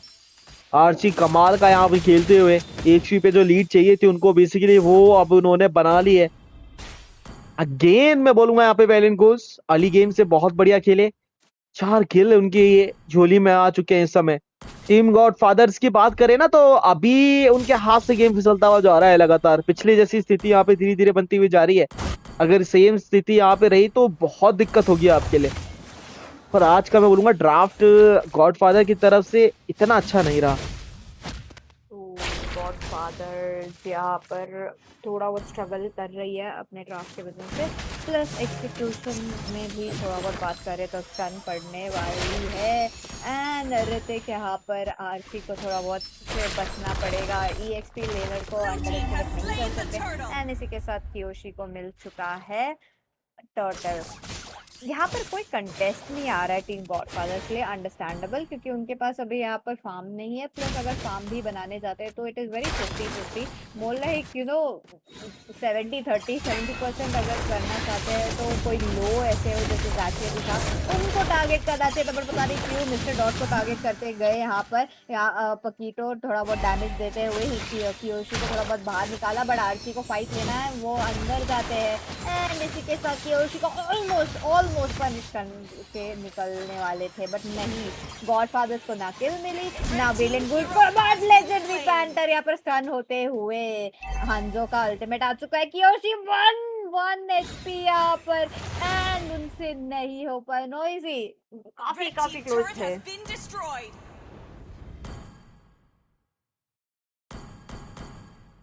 बिल्कुल, और चलिए इसी के साथ यहाँ पे देखेंगे थोड़ा सा स्थिति बनता हुआ दिखेगा। डैमेज देने का प्रयास किया है, रेड बर्फ की तरफ जाते हुए दिखेंगे टीम वैलेंट गुल्स की तरफ से एक अग्रेसिव अप्रोच और एक बढ़िया मैं बोलूंगा यहाँ पे स्थिति का इस्तेमाल किया है। आर्ची बहुत ज्यादा यहाँ पे सस्टेन करते हुए जा रहे हैं और इसलिए मैंने बोला था कि यहाँ पे कोई सस्टेन हीरो आपको चाहिए था। ड्रैगन वैगन भी जाते तो आपके पास एक अच्छा खासा मौका रहता। पकीतों के साथ दिक्कत ये कि बस जरूर पड़ेगा वहां पे, लेकिन वो बस इतना ज्यादा नहीं है कि एलिस को फिनिश ऑफ कर पाए। मे भी यूरेनस भी जा सकते थे यहाँ पे अगर यूरेनस था आपके पास ऑप्शन तो, लेकिन आप वो बस के साथ गए हैं तो दिक्कत तो थोड़ी सी आएगी आपको।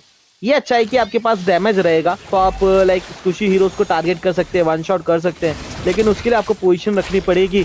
एलिस का अल्टीमेट आएगा यहाँ पे, पीछे की तरफ पकड़ना चाहते हैं एमएम को, उसी के साथ साथ अल्टीमेट का इस्तेमाल करते हुए यहाँ पे आएंगे, लेकिन कियोशी वहाँ पे मौजूदा रहेंगे, डैमेज देने का प्रयास करेंगे। लेजेंडरी पैंथर वहाँ पे आते हुए फाइनली O2 को करेंगे कुक और यहाँ पे देखिए डैमेज आता हुआ मेज की तरफ से, पकड़ना चाहते हैं ऋतिक को, कियोशी अंदर की तरफ जाते हुए आर्ची ऋतिक को फिनिश ऑफ करेंगे। उसी के साथ यहाँ पे पकीतो आएंगे, शील्ड का इस्तेमाल किया, जैब यहाँ पे लगाया था, पीछे हटे इसी के साथ यहाँ पे अंदर की तरफ आते हुए, लेकिन हील यहाँ पे आ जाएगा आर्ची के पास, दोबारा से इजिली हील अप हो जाएंगे आर्ची।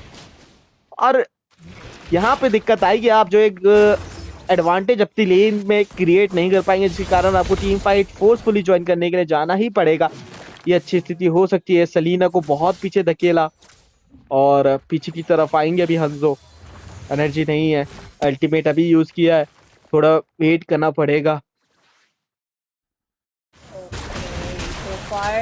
गॉडफादर्स मिनी कमबैक्स कर रही है, काफी अच्छा लग रहा है उनको वो देखते हुए, बट अभी यहाँ पर टर्टल वगैरह न्यूट्रल ऑब्जेक्टिव्स पे काफी ज्यादा ध्यान देना पड़ेगा। Hanzo definitely is one of the heroes, उनको ऐसा चांस तो नहीं मिलेगा खुद अकेले जाने में, क्योंकि वो टीम डिपेंडेंट हीरो है, ऐसा जंगलर है जो टीम के सख्त ज़रूरत है, तो is something they need to work on. But team Godfathers bottom lane push करना चाहती थी, थोड़ा बहुत चांस तो मिला एंड इसके दिन से डिस्ट्रैक्शन बनी है कियोशी के ऊपर हमला, बट कियोशी भागकर निकल गए।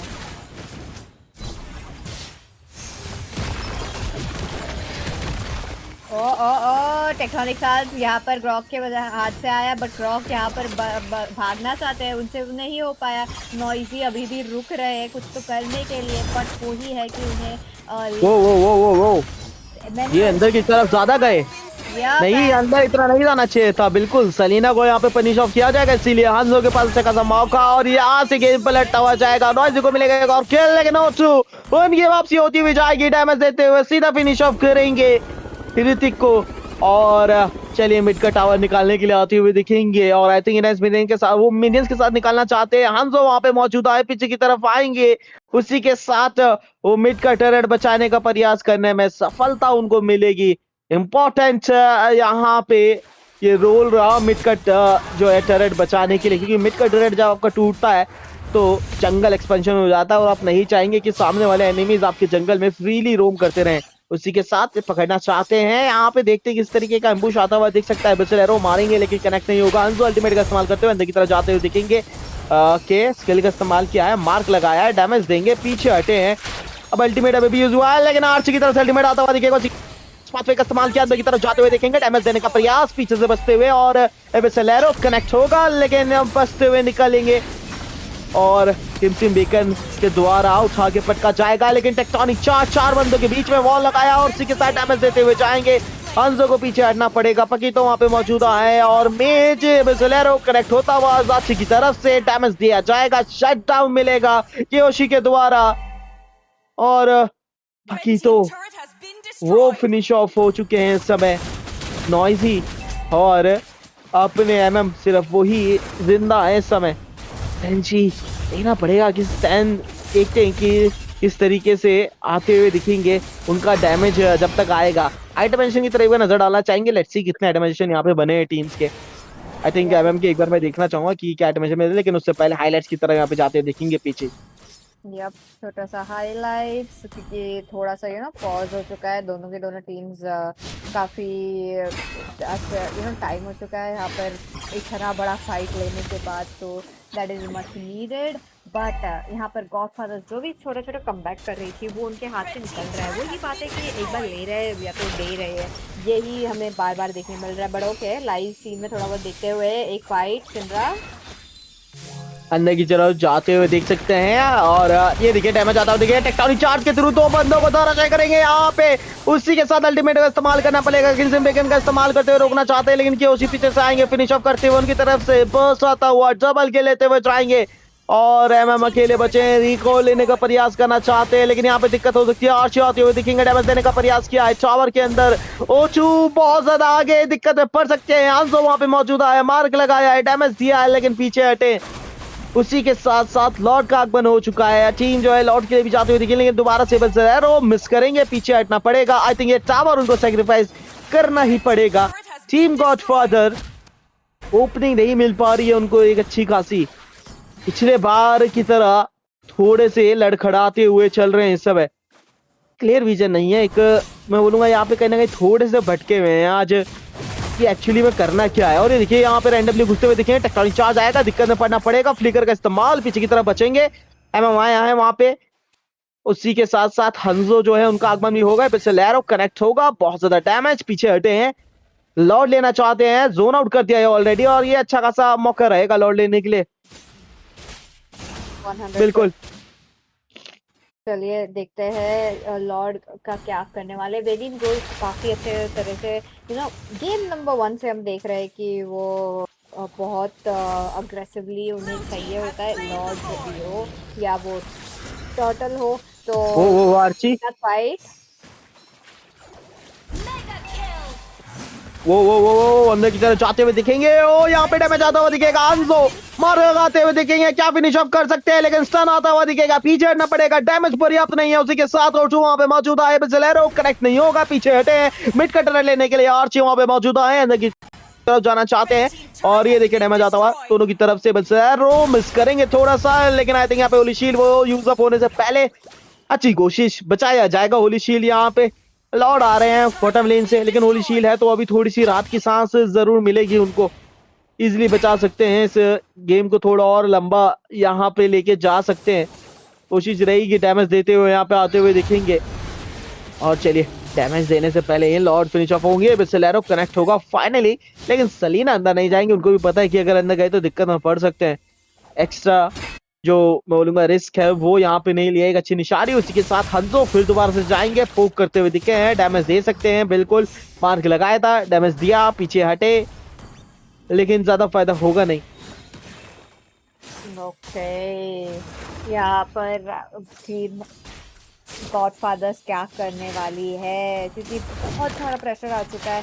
हंजो is not able to perform well because उन्हें वो फार्म ही नहीं मिला है, एंड वो फार्म की वजह से बहुत दिक्कत पे पड़ चुके हैं, एंड पूरी की पूरी टीम को इन अ वे वही इफेक्ट हो चुका है कि ना फार्म मिल रहा है। यहाँ पर देखिए, ओह नो, नॉइजी का बॉडी यहाँ पर आ चुका है, and O2 plus mister dot का जो डैमेज था वो था बड़ा। एक मिनट, हाई लॉस अपना अल्टीमेट मारते हुए थोड़ा बहुत कियोशी को चांस दे रहे हैं यहाँ पर मारने को, बट नहीं, हाथी काफी लो बैक ऑफ हो जाते हैं। बट मेलिसा के बारे में बात करते हैं अभी, वो आचे नहीं तो जाएंगे, टावर का डैमेज लगेगा, पीछे से यहाँ पे पकी तो मौजूदा है, बस देना चाहते हैं, लेकिन कियोशी बचते हुए जाएंगे, फ्लिकर का इस्तेमाल करते हुए कमाल का मेलिसा का डैमेज आता हुआ, लेकिन अब कनेक्ट होगा, बहुत ही कम है, ये बचते हुए जाएंगे, और साची की तरफ से फिनिश ऑफ कर दिया जाएगा एमएम को।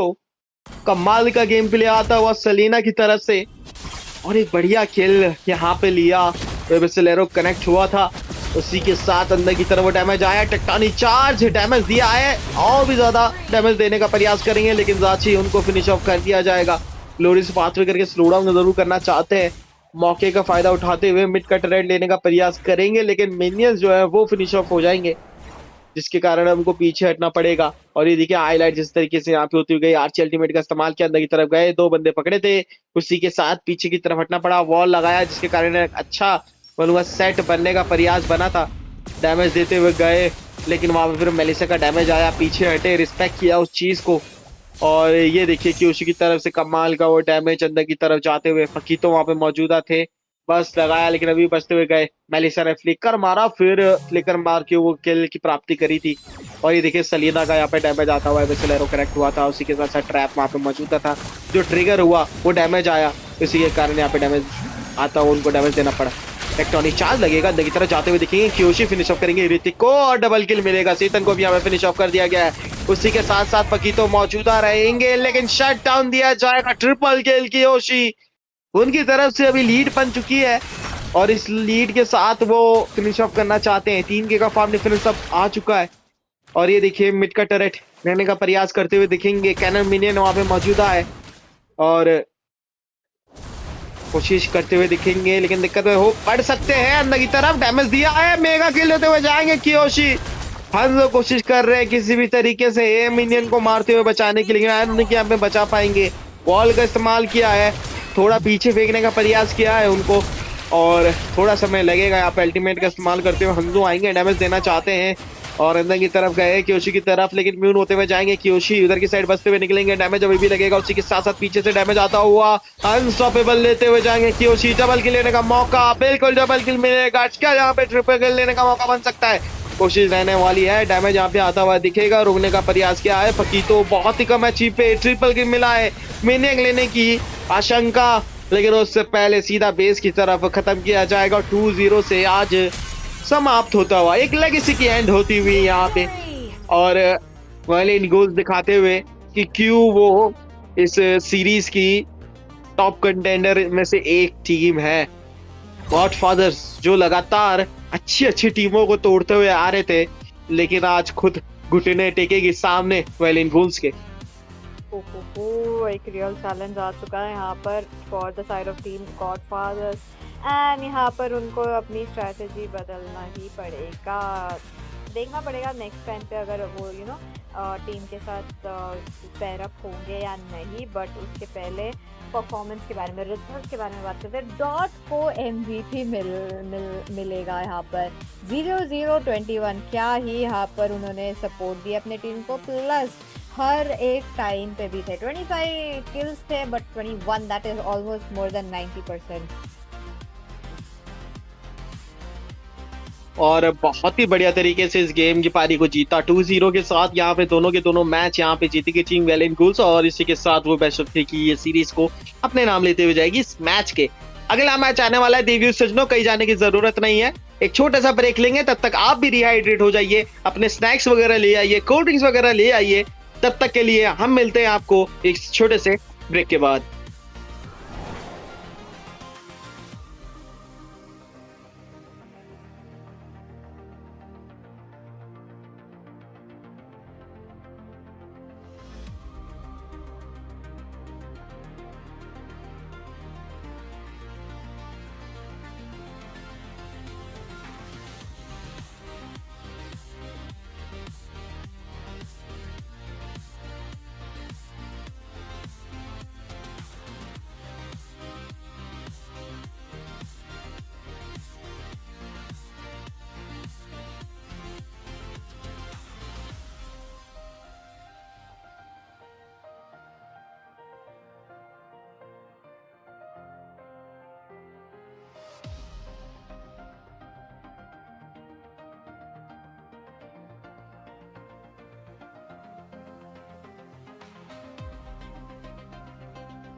Hello, ladies and gentlemen. Thank you so much for waiting till now because we will be going for the last game of the night, the last game of this week as well.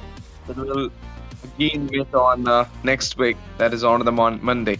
It's your boy STZ tonight here for the last game, and this will be between Team Will of D going straight away against none other than Team Arleng. BO3 series. I hope it will go for a clean sweep, either for the Will of D or either for Arleng, but not so sure because there might be a chance we're gonna see a tiebreaker. The week started with a tiebreaker, so why not ending it with a tiebreaker, another one? With me, none other than, you can see Ray will be there to cast alongside me. What do you think? Team Arleng versus Will of D. Ray, let's hear some exciting analysis of this game from you.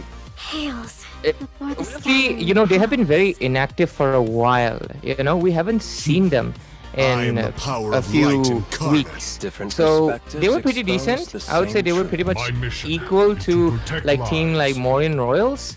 But since we haven't seen them in a while, maybe they have improved vastly, or maybe they are a bit rusty. We'll find out soon enough. Arleng, on the other hand, they have been very active. They've been facing defeats constantly, yes, but there is definitely a slight bit of improvement with addition of a new jungler called Sim, who really likes to play the YSS. And with that, like you mentioned, sweeps are definitely possible, but I think if Arleng takes one game, I definitely believe, Ash, we might be going for at least a game number 3 if Arleng takes any game, because Will of D, they might be back after a while, but they wouldn't really go away with a sweep themselves. Either when you're going for a long-term holiday kind of thing, then either you come back with pro skills or you get a big nerf onto you. That's what Will of D is going to show tonight. Will of D's first pick, a lot of heroes are open right now. They might gonna go for the meta or maybe wandering around those comfort heroes which they always play. So into the goal lane, maybe first pick comes in. Hirara is already banned, so I believe there might be a Claude or maybe a Moscow or something into the roam like a Carmilla. I don't know why I'm feeling a Carmilla might be there, but yeah, maybe there is a chance. But Atlas, what do you think? Yep, it is. Immediate Atlas getting locked in. No surprises there because, of course, Will of D, despite, this is scrims, all of the teams are pretty serious about it. It's really nice that even though there is no, finish off like a prize pool in front of them, it's a scrim hosted by us to give the teams a platform to, duke it out against each other. They're still taking it very seriously a lot of the times. And Will of D is no exception. They take of course, the Atlas immediately, but this is the first time I'm seeing Team Arleng with the Minotaur and the Paquito. Usually they always go for the Yuzhongs, or maybe something like a basic attack fighter, but this is the first time they were going for the Paquito, but they will immediately meet his counter, which is going to be the Esmeralda coming in from the side of Will of D. That's quite good, because when you see a Paquito, you go for the counter, and Esmeralda is one of them. Easily counter the Paquito, and not only this, but having a Minotaur into the side of Team Arleng, they might gonna try something or the utility as well for the heal being there, but it's okay. The meta is not rendering onto the utility. It's kind of going for the assassin, for the fast clearing jungle kind of heroes. Fanny, Nolan, Suyu, Hanzo even working so well nowadays, and even we are watching out the Lancelot as well. So yeah, there might be a chance we're going to see this kind of heroes getting picked here from both these sides. But this is the third pick, which I am really happy about, because Valir is not only going to give you the constant poke, but also going to give a slowdown when the Minnow and Fury is on the work. And then you're going to see the zap coming out from the Paquito. So yeah, they're going to go for a chain CC here. But now out of the ban phase, okay, Yuzong with an Esmeralda, but I don't know why they banned the Yuzong. Like, what's the cause? The EXP is picked, the goal lane is already there. I mean, why Yuzong? Are we going to see a Yuzong jungle? That's what you're fear of? I mean, this is not the first time, honestly, Arleng has done this. I'm not sure. It's like they're not communicating during the ban or something. because yesterday or the day before, I remember there was a Hirada already picked, and they banned a Ling. So, yeah, Arleng, you gotta pay attention during the ban phase, man. Not follow a script. You have to obviously pick up something new. But I mean, they are picking something new actually, considering we are now getting the Brody coming in as well. So I guess I saved my nation from falling apart. Oh, Will of D, is this were they able to tell that Sim plays YSS, or this is just, Will of D picking up the YSS as their comfort anyways? And now Team Arleng, they actually go for a Fredrin, which I believe is gonna struggle a lot. He can't reach anyone. But I was hoping for the utility, When I saw the Minotaur, I was really prepared myself to see a utility jungler onto the hand of Team Arleng. And there you go, they're gonna go for the Fedrin here, which might gonna work for them, but I'm not sure about it. And here we are with the 5v5 set from both these sides. Survivability-wise, Team Arleng are doing so well at this moment, but damage-wise, it is Will of D. And if you're gonna see the early game accession, it might be falling into the Will of D as well. And if they're gonna try their better snowballing into the early phase of the game for the Melissa and for the Ishinchin, then they might gonna grab the late game phase as well. So yeah, they need to grab everything onto their Wii, macro, micro, if they really wants to win, because if things goes late for the side of Team Arleng and the Brody will get enough stacks into his Sky Piercer, then things will get rusty for Will of D, I'm telling you. Here we are, ladies and gentlemen, for the game number 1 at Algambo MOBA Warmup classes. Yeah, last day for the week. Then we'll be concluding everything, and then we'll be coming back next week on the Monday, of course. Here we are. Starting it with the blue, starting it with a... Look at Kadita's name. Yours? No, I can't see though. Oh, 1 second. What a bad timing. Okay, yeah. Look at the Kadita's name. Okay. Still, okay. You can call him Sildenafil. Okay. I mean, this is the composition. Yeah, I mean, I have to say the composition, bro. I have to learn the composition, not the, company's name. I can't say the company's name, of course, because I mean, it's not like, because it's we can't say it, but it is what it is. You can't take the company's name. It will look like you're selling their items or something like that. As for a it's funny because it's a fish. Sildenafil, bro. You can't call him Sildenafil. It's not. I mean, people thinks it's just for those things, but no, it's good for patients with heart attack as well. So yeah. Let's see. Blizzard Breath coming out from that class, going in for the fight. We're going to see the knock-in coming in as well from the Minnow. And from the same side, we're going to see a little bit of poke from the Ishinchin as well. Fred invaded the red really well. And right now, YSS is kind of behind on the farm. He can capitalize on that mid-side. Yeah. Oh, look at the zap this time. Not for them from the Paquito, mostly it's knock-on from the Minotaur as well. But from the side of Team Arleng, they do have a greater chance to grab the turtle. Look at the rotation they have been giving up onto the pit of turtle. For that, a little bit of fight coming in. We're going to see that Sildenafil getting the first blood with the rough waves. And into the same time, turtle got secured into the hand of Team Arleng. So trade equalized. Macro, micro, kind of a sort of thing. And with this, right now we move towards, I guess, the turtle. And what's it going to be? That's a big... 1 second, what the turtle was already... My bad. Anyways, 1-0. And the movement's bit confused me. This is the enhanced river map, I believe. Yeah, enhanced river. So with this, Will of D securing 1 kill. And Paquito is rotating towards the bot side. He might be actually able to take the Esmeralda down, but Fallen Star comes in handy, is going to be able to retreat pretty quickly. And she's just going to be fine with it. And let's take a look into the itemization to see what they're prioritizing for their first items. And I guess, okay, Kadita with first item, Sky Piercer building. That is insane. And right now, Atlas. Oh god, very close. That bonk was really so well from the Fedrin, but it couldn't manage to connect. Oh my goodness, Sildenafil getting another one into the casualty for Team Arleng. 2-0 the score, and Team mlbb are literally cooking right now with those kill ratio. Alrighty, now we are going to be seeing 2-0 on the board. Arleng is trying to get kills, you know, they put in a lot of effort. Like bot side, Paquito almost took down Esmeralda. Top side, they almost took down the Atlas, but they just did not succeed in it.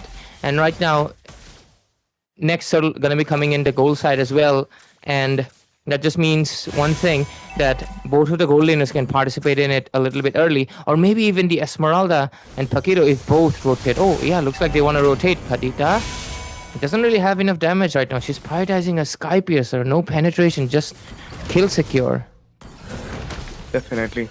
And now the turtle is working onto the hand of Team Arleng ML. Might gonna see a contest coming in for the 50-50 smite now. No contest. Easy turtle for Sim. Now they're gonna go for a fight onto the jungle area. Look at the knock-on coming in there. A little bit of taunt from the side of Team Arleng. But once again, Sildenafil with a killing spree onto the top lane. And this is a 2v1 situation going on the bot as well. We're going to see the knock-on coming in. A little bit of lane cutting from Sim as well. But you know what? You have to retaliate back without any handful of casualty for your scoreboard from Team mlbb. Alright, for now, 5 minutes into the game, 3-0. Arleng is not that behind, honestly, on the kills. Oh, Paquito on the bot side almost caught out the Melissa over there, but did not exactly waste the flicker of Mingo Flamingo. And I guess it's a very slow burn game. We are seeing a few engages, but nothing much out of it. Breastplate going to be secured for the Frederick, so he's going to be getting the cooldown and the movement speed that the item provides. One of the core items for Frederick, in fact. And right now the lanes have been swapped. Brody, this is a weird laning because Esma can't exactly win, but neither can Brody because he doesn't have enough damage to shred through the shield, or neither the anti-heal. So it's just going to be an odd choice. But oh, bottom side, Kadita. Once again, Arleng. Yeah. Well, console play comes in with action, and we're going to see the Blizzard Brave use as well. But in the top lane, King of Allus goes down with Esmeralda striking in there. 4 for none. The score. Third turtle about to burst into the land of Dawn. Before that, look at it, the zone coming out from Beast Boy. Sub. Red team turret has been destroyed. 4-0. I feel really bad. Arleng could have gotten 3 kills by now, but every time they're kind of getting scammed. Good flickers, good escapes coming in from the side of mlbb, each time denying that 1 kill. And bot side, okay. Battling, no, they can't get it. The follow-up was a little bit late, and they do have a Minotaur, so the healing effect is so high at this moment. Team Arleng trying to take the third turtle as well. I don't know what happening to, you know, Neols. He did not even consider a single turtle for himself. So yeah. That's a bit of an odd choice coming in, and definitely something that will bother them for a while. And until then, right now. Okay, purple gets invaded. Yep. I mean, you know what? He was waiting for the second skill to strike out of the Fiend, and he gonna get it into his hand. But no, Fedin was waiting for him to give the shot. Then he took it out from his hand. That was impressive. Going for the red. Release there. Now, again, they're going for the red Fiend invasion as well. Knock on coming in, as well as a little bit of taunt from Sim here. He has to go back. He has to go back. I feel like Neols is fearing the Fedrin here. And even though they do have a lead in the scoreboard, they're not engaging properly, or they're just leaving out the buffs into the hand of Sim. So Arleng is quite doing good, I'll say. And now Blizzard Wraith coming in as well. There's a little bit of slowdown from the Valir and Fornus. Oh my goodness, Fataling's connected as well. Go through the backline. Beast Boy Soup falls fast. Kings of Allus goes down. Mega kill onto Nightmare. That is Sildenafil. Okay. And now you're gonna see that Maori Shocker once again releasing out there. 2-member caught in the way. Are we gonna see that it might be a double execution? No. Does he Not have a single execution happened, but there will be the execution on the Neol. Sim got it. And oh my goodness, that praises rate. Bonks come in, but not gonna get any kill into his hand. But they're freezing down till the death happened onto Sildenafil. Hey, he's still going. Fredrin is still going. Still fighting in, and he might gonna take the blue buff again away from the march. And now that's boom. That was a real boom, and you're gonna see that knock-on coming out from Minotaurs. Okay, Melissa comes in there. Killing spree on by Tube, and I don't feel like Sim will survive this attack. A shutdown happen out of Sim. Now, might be a chance for a double to come in as well. Gonna go for the Valir. Valir goes back with the help of the Purify. And there you go. Medical secured onto the Paquito.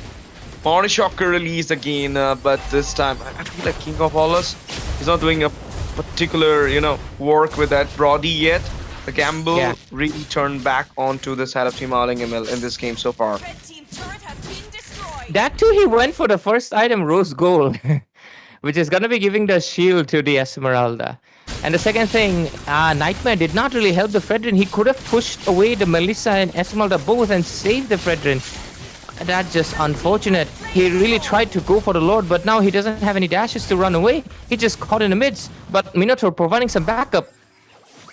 Okay, the fight again barging in there. Appraises Wraith onto a Natalia in the bush.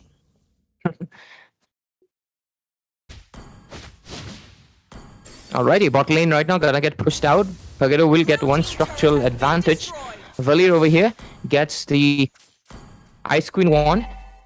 And Brody over here, he's building, like we mentioned, the Rose Gold. And Nicholas gets the Sea Halberd. So they have the anti-heal amplified, but yeah, Brody does not have enough damage. He only has one item, and that is the Malefic Gun. It is not... Malefic Gun is a good item when you're early in the game, not when the game is already 10 minutes. He's pretty much behind. He's sitting at 5.7k gold lead. When inside. Member and Falling Sharpen comes in. That will be a double for Vigra. And look at it. A slain happened on the Paquito as well. Sim trying to chase down Neols at this moment, giving him a constant taunts. But we're going to see the follow-up coming in as well. This will be Melissa. Mingo Flamingo with the damage coming in. He doesn't have the, bonk right now. So he might fall down a lot. Striking onto the mid-tier 2. Sim goes down. Mingo Flamingo strikes in again. And now they will be taking out the tier 2. Will be popping out that holy shield onto the bot. A lot of resources and a lot of macro objectives got secured with just single Lord getting inflamed from the side of Team Will Up D. And this is what you needed. I mean, even though you couldn't manage to take a single turtle, but when you get a Lord, you fetch everything in front of you coming in as a macro. Exactly. It's like if the end's well, then everything's well, like that thing, isn't it? The Lord is the end, and it doesn't really matter if you get the turtles or not. The Lord will give you the advantage to push back, or at least retaliate, or at least buy more time. But on Will of D's side, they get the advantage on their end. And right now, Atlas gets a good angle for the ultimate. No, Miss Boshub, he got a little bit of retaliate there, but look at the Fatal Links with Sildenafil going in again for a double, triple secured. My goodness, the burst is so high, the knock-on is so high, the combination is so good at this point that even though they're striking in a little bit later, but still finding the kill, my goodness, they're gonna go for an killing spree into the hand of Herman with an unstoppable and a killing spree into the hand of the Melissa Mingo Flamingo. And now they do have a chance to pop out that crystal because minions are barging in there, knocking on the door. Ray, it will be the end of the game number 1, and that will be the finishing blow from Sildenafil. But yeah. It was a pretty slow burn game, I would say. Even though we had 18 kills on the side of Will of D, you can say the game was going pretty slow. Even though it ended in 12 minutes, it felt longer, didn't it? I guess it was because the side of Team Arleng were actually kind of leading, not just by the kills, but on the macro side. Like you mentioned, the turtles and the way they were zoning, but the moment the Lord was taken, everything just turned around. And of course, the Melissa going for a Trinity build just makes her a full-on melter for the Fredrin, who doesn't have a healer, right? You need a hero akin to a healer, and only then you can do something about it. And now, that's just what it's gonna be.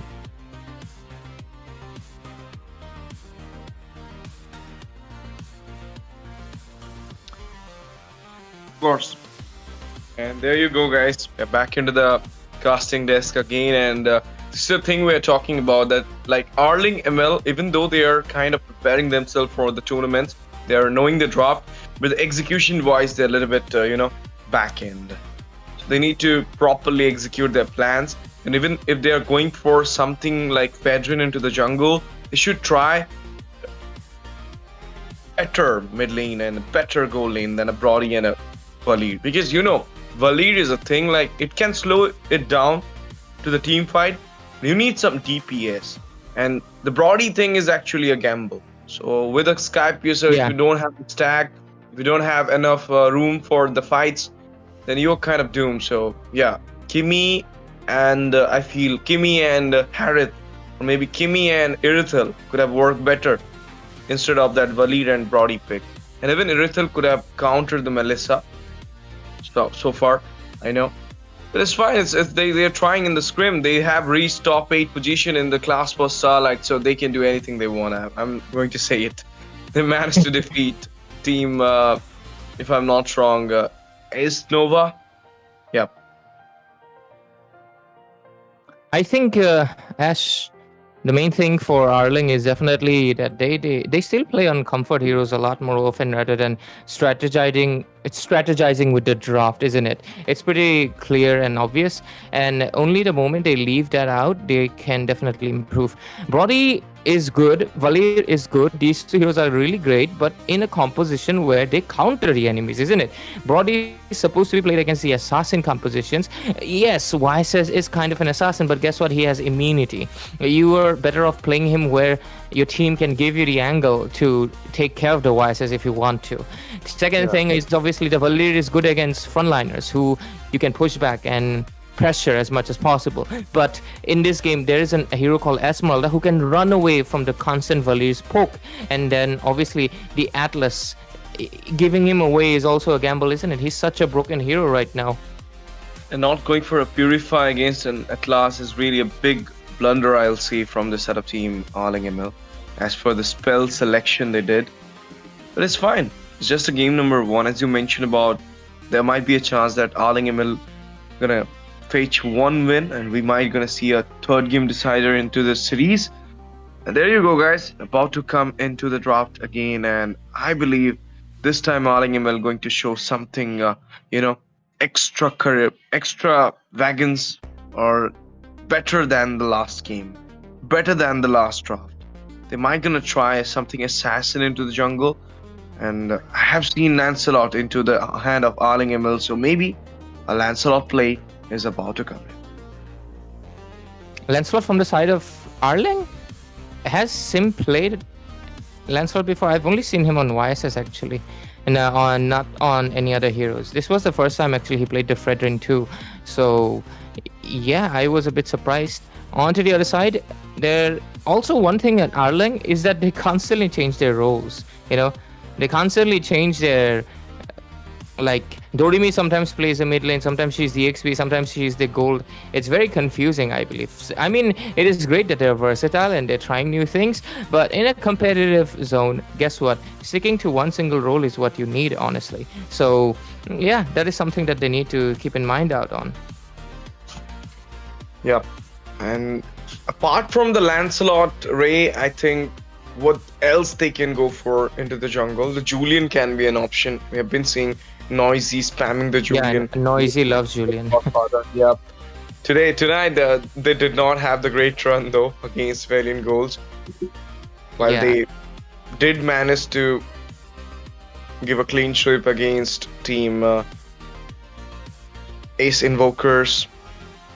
So do against, the side of team Mavericks, Morian Royals, all of them quite got a clean sweep against them, but tonight, Valiant Ghouls managed to get a clean sweep against Godfathers. So, yep, they need to study their draft as well. But for now, talking about these two teams, Will of D coming back after a big exile and performing kind of this particularly against Arleng ML is really suitable to see. And here we are into the draft section again. Will of D into the left side this time. I mean right side this time. Towards the red of first. And blue side for the setup team Arleng. First ban on that class. That class did, dirty against them. Did do dirty against them. So that's the reason they banned this class. It's kind of a respect towards Sub, Beast Boy Sub. Yeah, they do a lot of respect bans too. I believe Arleng does that often. It sometimes works out, but like not you can't respect when there's a Hirada open, Hanzo open, Udra open, right? They've made this mistake once before. Definitely, I believe for the side of Team Arleng, they're decent players. It's the draft that I believe definitely needs to work in. And once sometimes they have a good draft, but what happens is their micro seems to fall short. It feels like they learned the draft, but they haven't really refined a hero yet. So yeah, they have to put in a bit more work into getting their hero mastered for sure. And I hope they're using up their free time or like whenever they're grinding in the ranked games to practice it out. But hey, regardless of that, the fact that they show up on the scrims almost every day, it's a commendable feat, I would say. Definitely. Last ban about to come in. The Belleric has been taken down.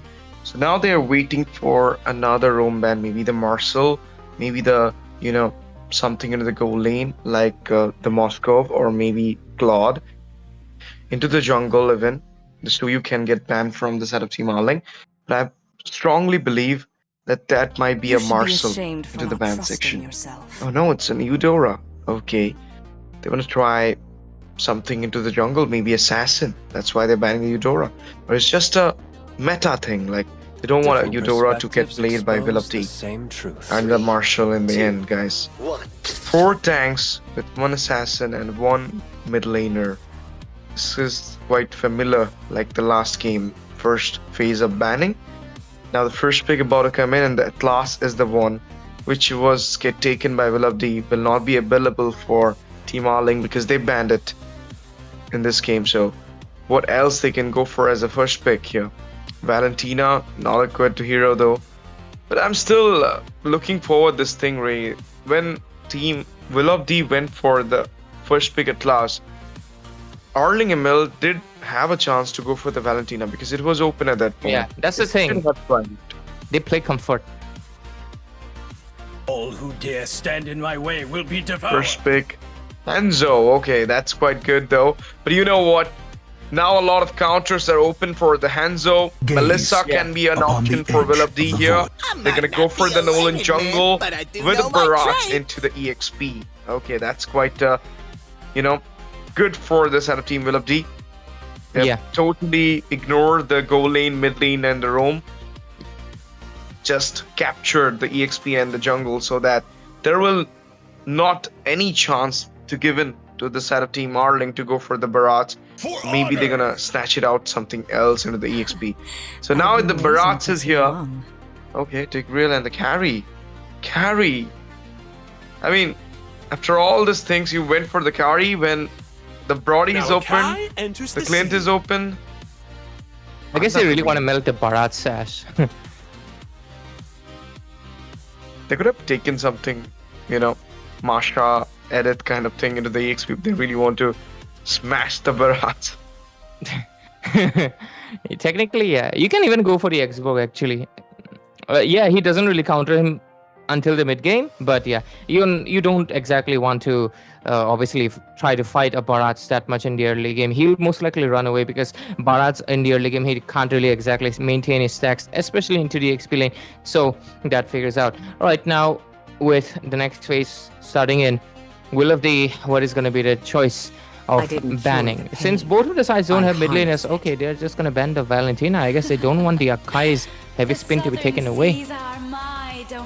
Even the Detoners, like the Detoners is a pick-off comp kind of thing, so why to give the side of team Arleng those beautiful ultimates you have? And maybe in future, in the last 2 picks, you will have more ultimates which can be utilized by the Valentina. So definitely that's the reason we are seeing right now Valentina is getting banned from the side of team BO3 with a Kadita from Team Arleng. I was not hoping for a Kadita though, but it's maybe the last game FOMO. That what Sildenafil did to them, so they don't want to give that Kadita again into his hand. He literally, in raw Indian language. I can't say here though, but I'll say you back. He did that. By taking Silden. That is hilarious, Ash. Of course. But yeah, anyways, right now we move into the the picks right now. And Will of D, what is going to be a choice for the marksman? There's a lot of heroes open. Mingo Flamingo, what is it going to be? Oh my god, it's going to be the Mia popping in right now to combat a carry.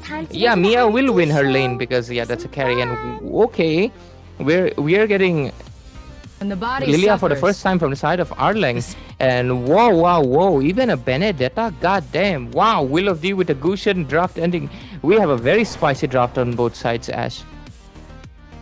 Indeed, and that's the reason. Let's see how it goes for both these sides. Mia, it's not Mangekyo though. Is it Mangekyo? No, it's not. It's Will of D. It's not Mangekyo, but it's from the side of team Will of D. This time with a Mia and a Gushin in the mid. Really taking it low, but let's see how it goes because there is a Hanzo into the hand of Team Arleng. So you need to prepare yourself for the fight against the Hanzo.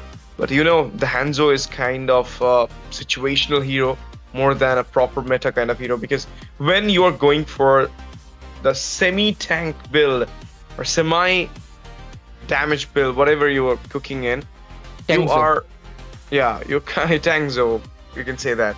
You're kind of vulnerable to the damage fight. And when you go proper damage kind of thing, your spirit body is kind of useless to a proper crowd control kind of fight. Because you will go in and you will just spot into the air. That's what happens with the Hanzo. So they need to see what kind of build, you know. Oh, Mary Biscuit is doing the jungle this time. I was hoping Sim gonna go for it. You know, it's Mary Biscuit. In between the game, they're changing the jungler. Arleng, they need to get serious about the games, I believe. Yeah, absolutely. That's the thing I'm pointing out. They changed their roles a lot. Hanzo right now is meta because of Tangzo, Ash. It's mainly due to the fact that you can spam your ultimate every 5 seconds in late game. And when you spam your ultimate, you actually have HP regen. So every time you spam, you become full HP. So it's the whole reason why Hanzo is actually meta right now. And I've been playing him from the beginning of the season, but I'm sad right now because everybody's banning the Hanzo. I hate TikTokers. They should not make things popular. Anyways, right now, First Blood might be coming in on the mid side. Look at that. Akai taken down pretty low. Had to flicker away. Or maybe the EXP will be the one getting the First Blood here, because look at the damage onto the Benedetta. Couldn't manage to do a lot of things onto the Barats. But now Hanzo running away from the quick jungle escapades. And in the meantime, Gushin is trying to give some little bit of poke onto him. Dagger connected, clearing out the minion waves, getting onto the level 3 mark before the turtle. They want to get the level 4 as soon as possible. 4 of them, so that they can easily take the turtle down this time. They do have a Nolan for the hunt. Fracture comes in. We're gonna see the push as well. Tagriel used the flicker, goes back on the safer zone. A little bit of follow up from the Lilia. Managed to save up the Tigreal. Getting away from the out position, which he was fallen behind. But now the turtle is here for the game number 2 for the first time. So let's see, guys. We'll be having it. The EXP laner is not so good. He's not playing the winning lane against this Barats right now. Yep. And the Benedetta is a okay. Mingo Flamingo gets on the top side, but I think Gushin helped out. But yeah, getting back to the point, the Benedetta is a full burst assassin right now into the meta, isn't she? And against a tank hero, she can't really do much. Her job is going to be into the objective fight. Well, let's see, Turtle has already started. A lot of poking going on, Ash. Maybe the first turtle for the side of Team Will of D, but we're going to see that Neol's going down with him getting the turtle again. This time he's not on the retribution, but he managed to check out onto the turtle pit. Went in with that electro-final blow, gets Neols into the hand, and then the turtle as the second trade. Look at the daggers, 2 of them piercing out. Sangbi couldn't manage to do much. That will be a 2-for-1. Again, the score is getting higher into the mark of Will of D. Okay, a very fast fight. But Will of D still prevails and gets on top of it. And Mingo Flamingo, he's just bullying their goal laner carry right now. She's not really able to do much. She's really struggling with Everything placed onto her right now. And with this, even the red buff, I guess it's taken. No. The Gushan is actually waiting. He's waiting for the Hanzo. Definitely. And they're gonna get the kill as well. 3-4-1. Oh my goodness, 4-4-1. My god! Mary Biscuit! He got taken down by Sildenafil again, and there you go. Heavy spin comes in the way, and now the fracture with a slain onto Sangbei again.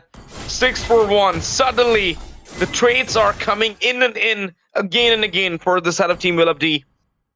Will of D are totally immaculating the damages onto Team Arleng ML and spreading their feats onto the Land of Dawn like a, devil devouring onto the souls of Arleng ML. I really cackle every time you say Gushan's name.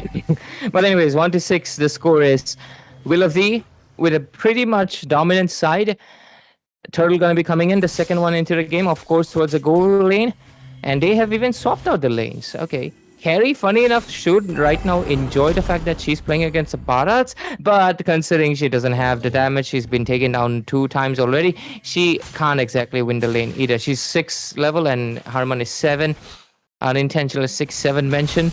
And Turtle coming in. Look at the top side. Carrie just too stationary.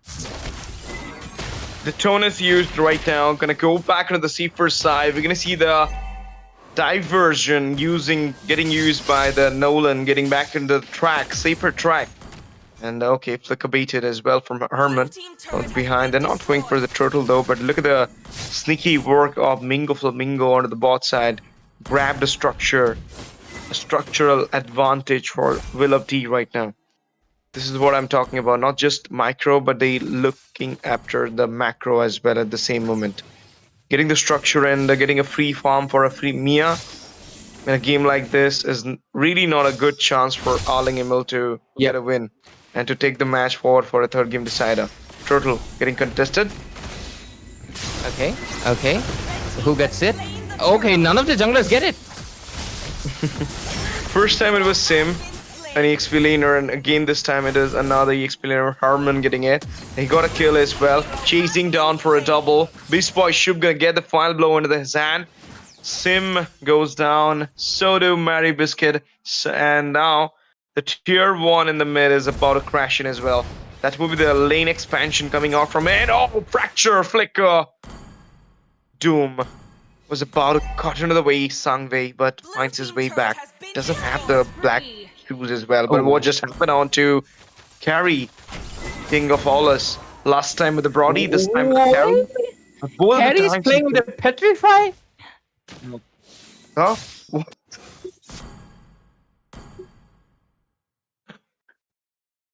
I don't know, bro. I don't know. Too much role changing, guys. Too much role changing. They really need to settle on to, because now Nicholas, his farm is so much. He's 2,000 gold ahead of the Tiger. He can just burst the tank. Hanzo, he's doing his absolute best, but that's the thing with Tangzo. He's someone that can clean up, not someone that can take the initiative. And there's nothing to clean up because there's no damage. Sangwei is not really able to deal out much. King of Allus, he's just standing there, not even menacingly. And with this 1-13 score, Will of D and Maribisco is also gonna get pinned against the wall. Could not even move, could not even get his soul out. And yeah, technically they did take his soul out and send it back to the base. This is right now. This is totally an annihilation onto the side of Team Arleng. 14 won the score, ruthlessly taking out the lives from Arleng ML players. Every time they're trying to go for a fight. Oh my goodness, look at Sildenafil. Is the Petrify for him? I mean, when he will go in for the daggers, you gotta petrify him. Is that the plan? Was that the plan? I don't know. Heavy spin used, gonna go for the fracture, comes back into the safer zone, implosion used as well, but now that will be the 4-man rotation comes in, Beast Boy Shub goes down, but that will be a kill on Dermy. Oh my goodness, inch of health for Sildenafil. He finds his way back, and now the fracture used. Revenge taken. Revenge taken. but at what cost? Because the Lord is gonna get taken down. I really like our streamer is focusing on the mid laner a lot. Anyways, Sim at least gets one turret on the bot side, getting a little bit of macro, at least onto their favor. Let's look into the itemizations right now. And carry 2 attack speed items, but one of them is kind of pointless. Needed the golden staff, not the wind talker.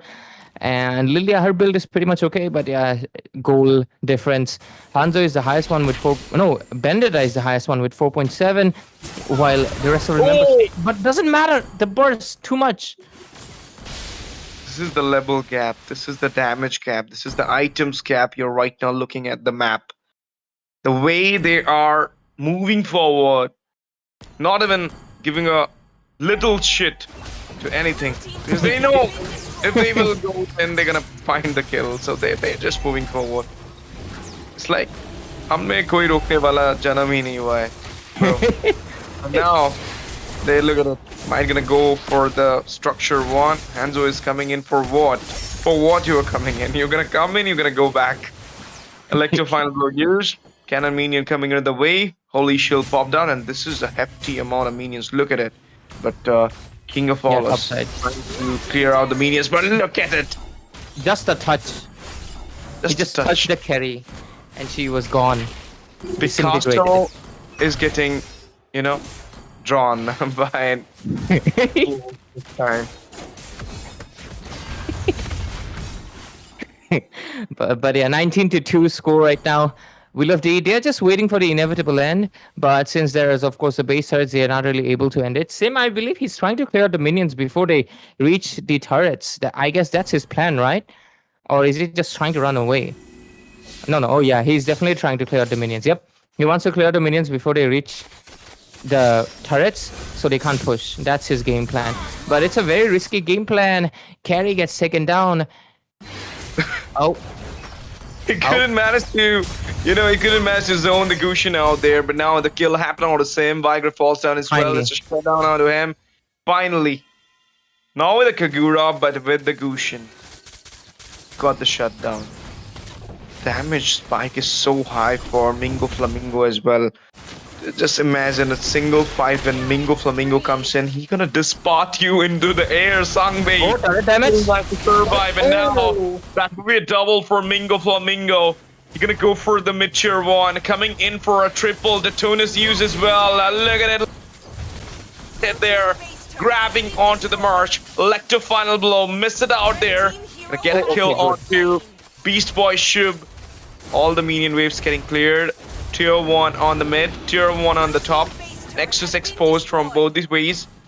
Maybe from the bot side as well, but they are right now retaliating back to the Lord to grab it on and go for a final push. Yep. Oh, her dash! She missed it by an inch. Did not cross the wall, and Gushin immediately took her down.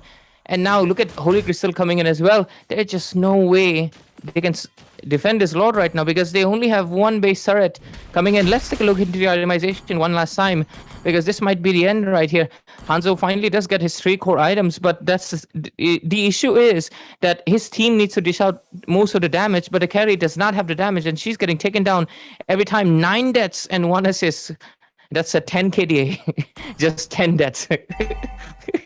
That's a funny way to think about. But anyways, Gushin also has Sky Piercer stacks, I believe. I wonder how many? I guess almost max? No, he only has 30 stacks. Alright. Mia, 0 deaths. She'll just inspire everything. Lord coming on the mid side. Lord coming on the mid side. Will of D is ready to give the clean sweep against Team Arleng after their big exile from MOBA 5v5. And now they're going to go all in for the snap.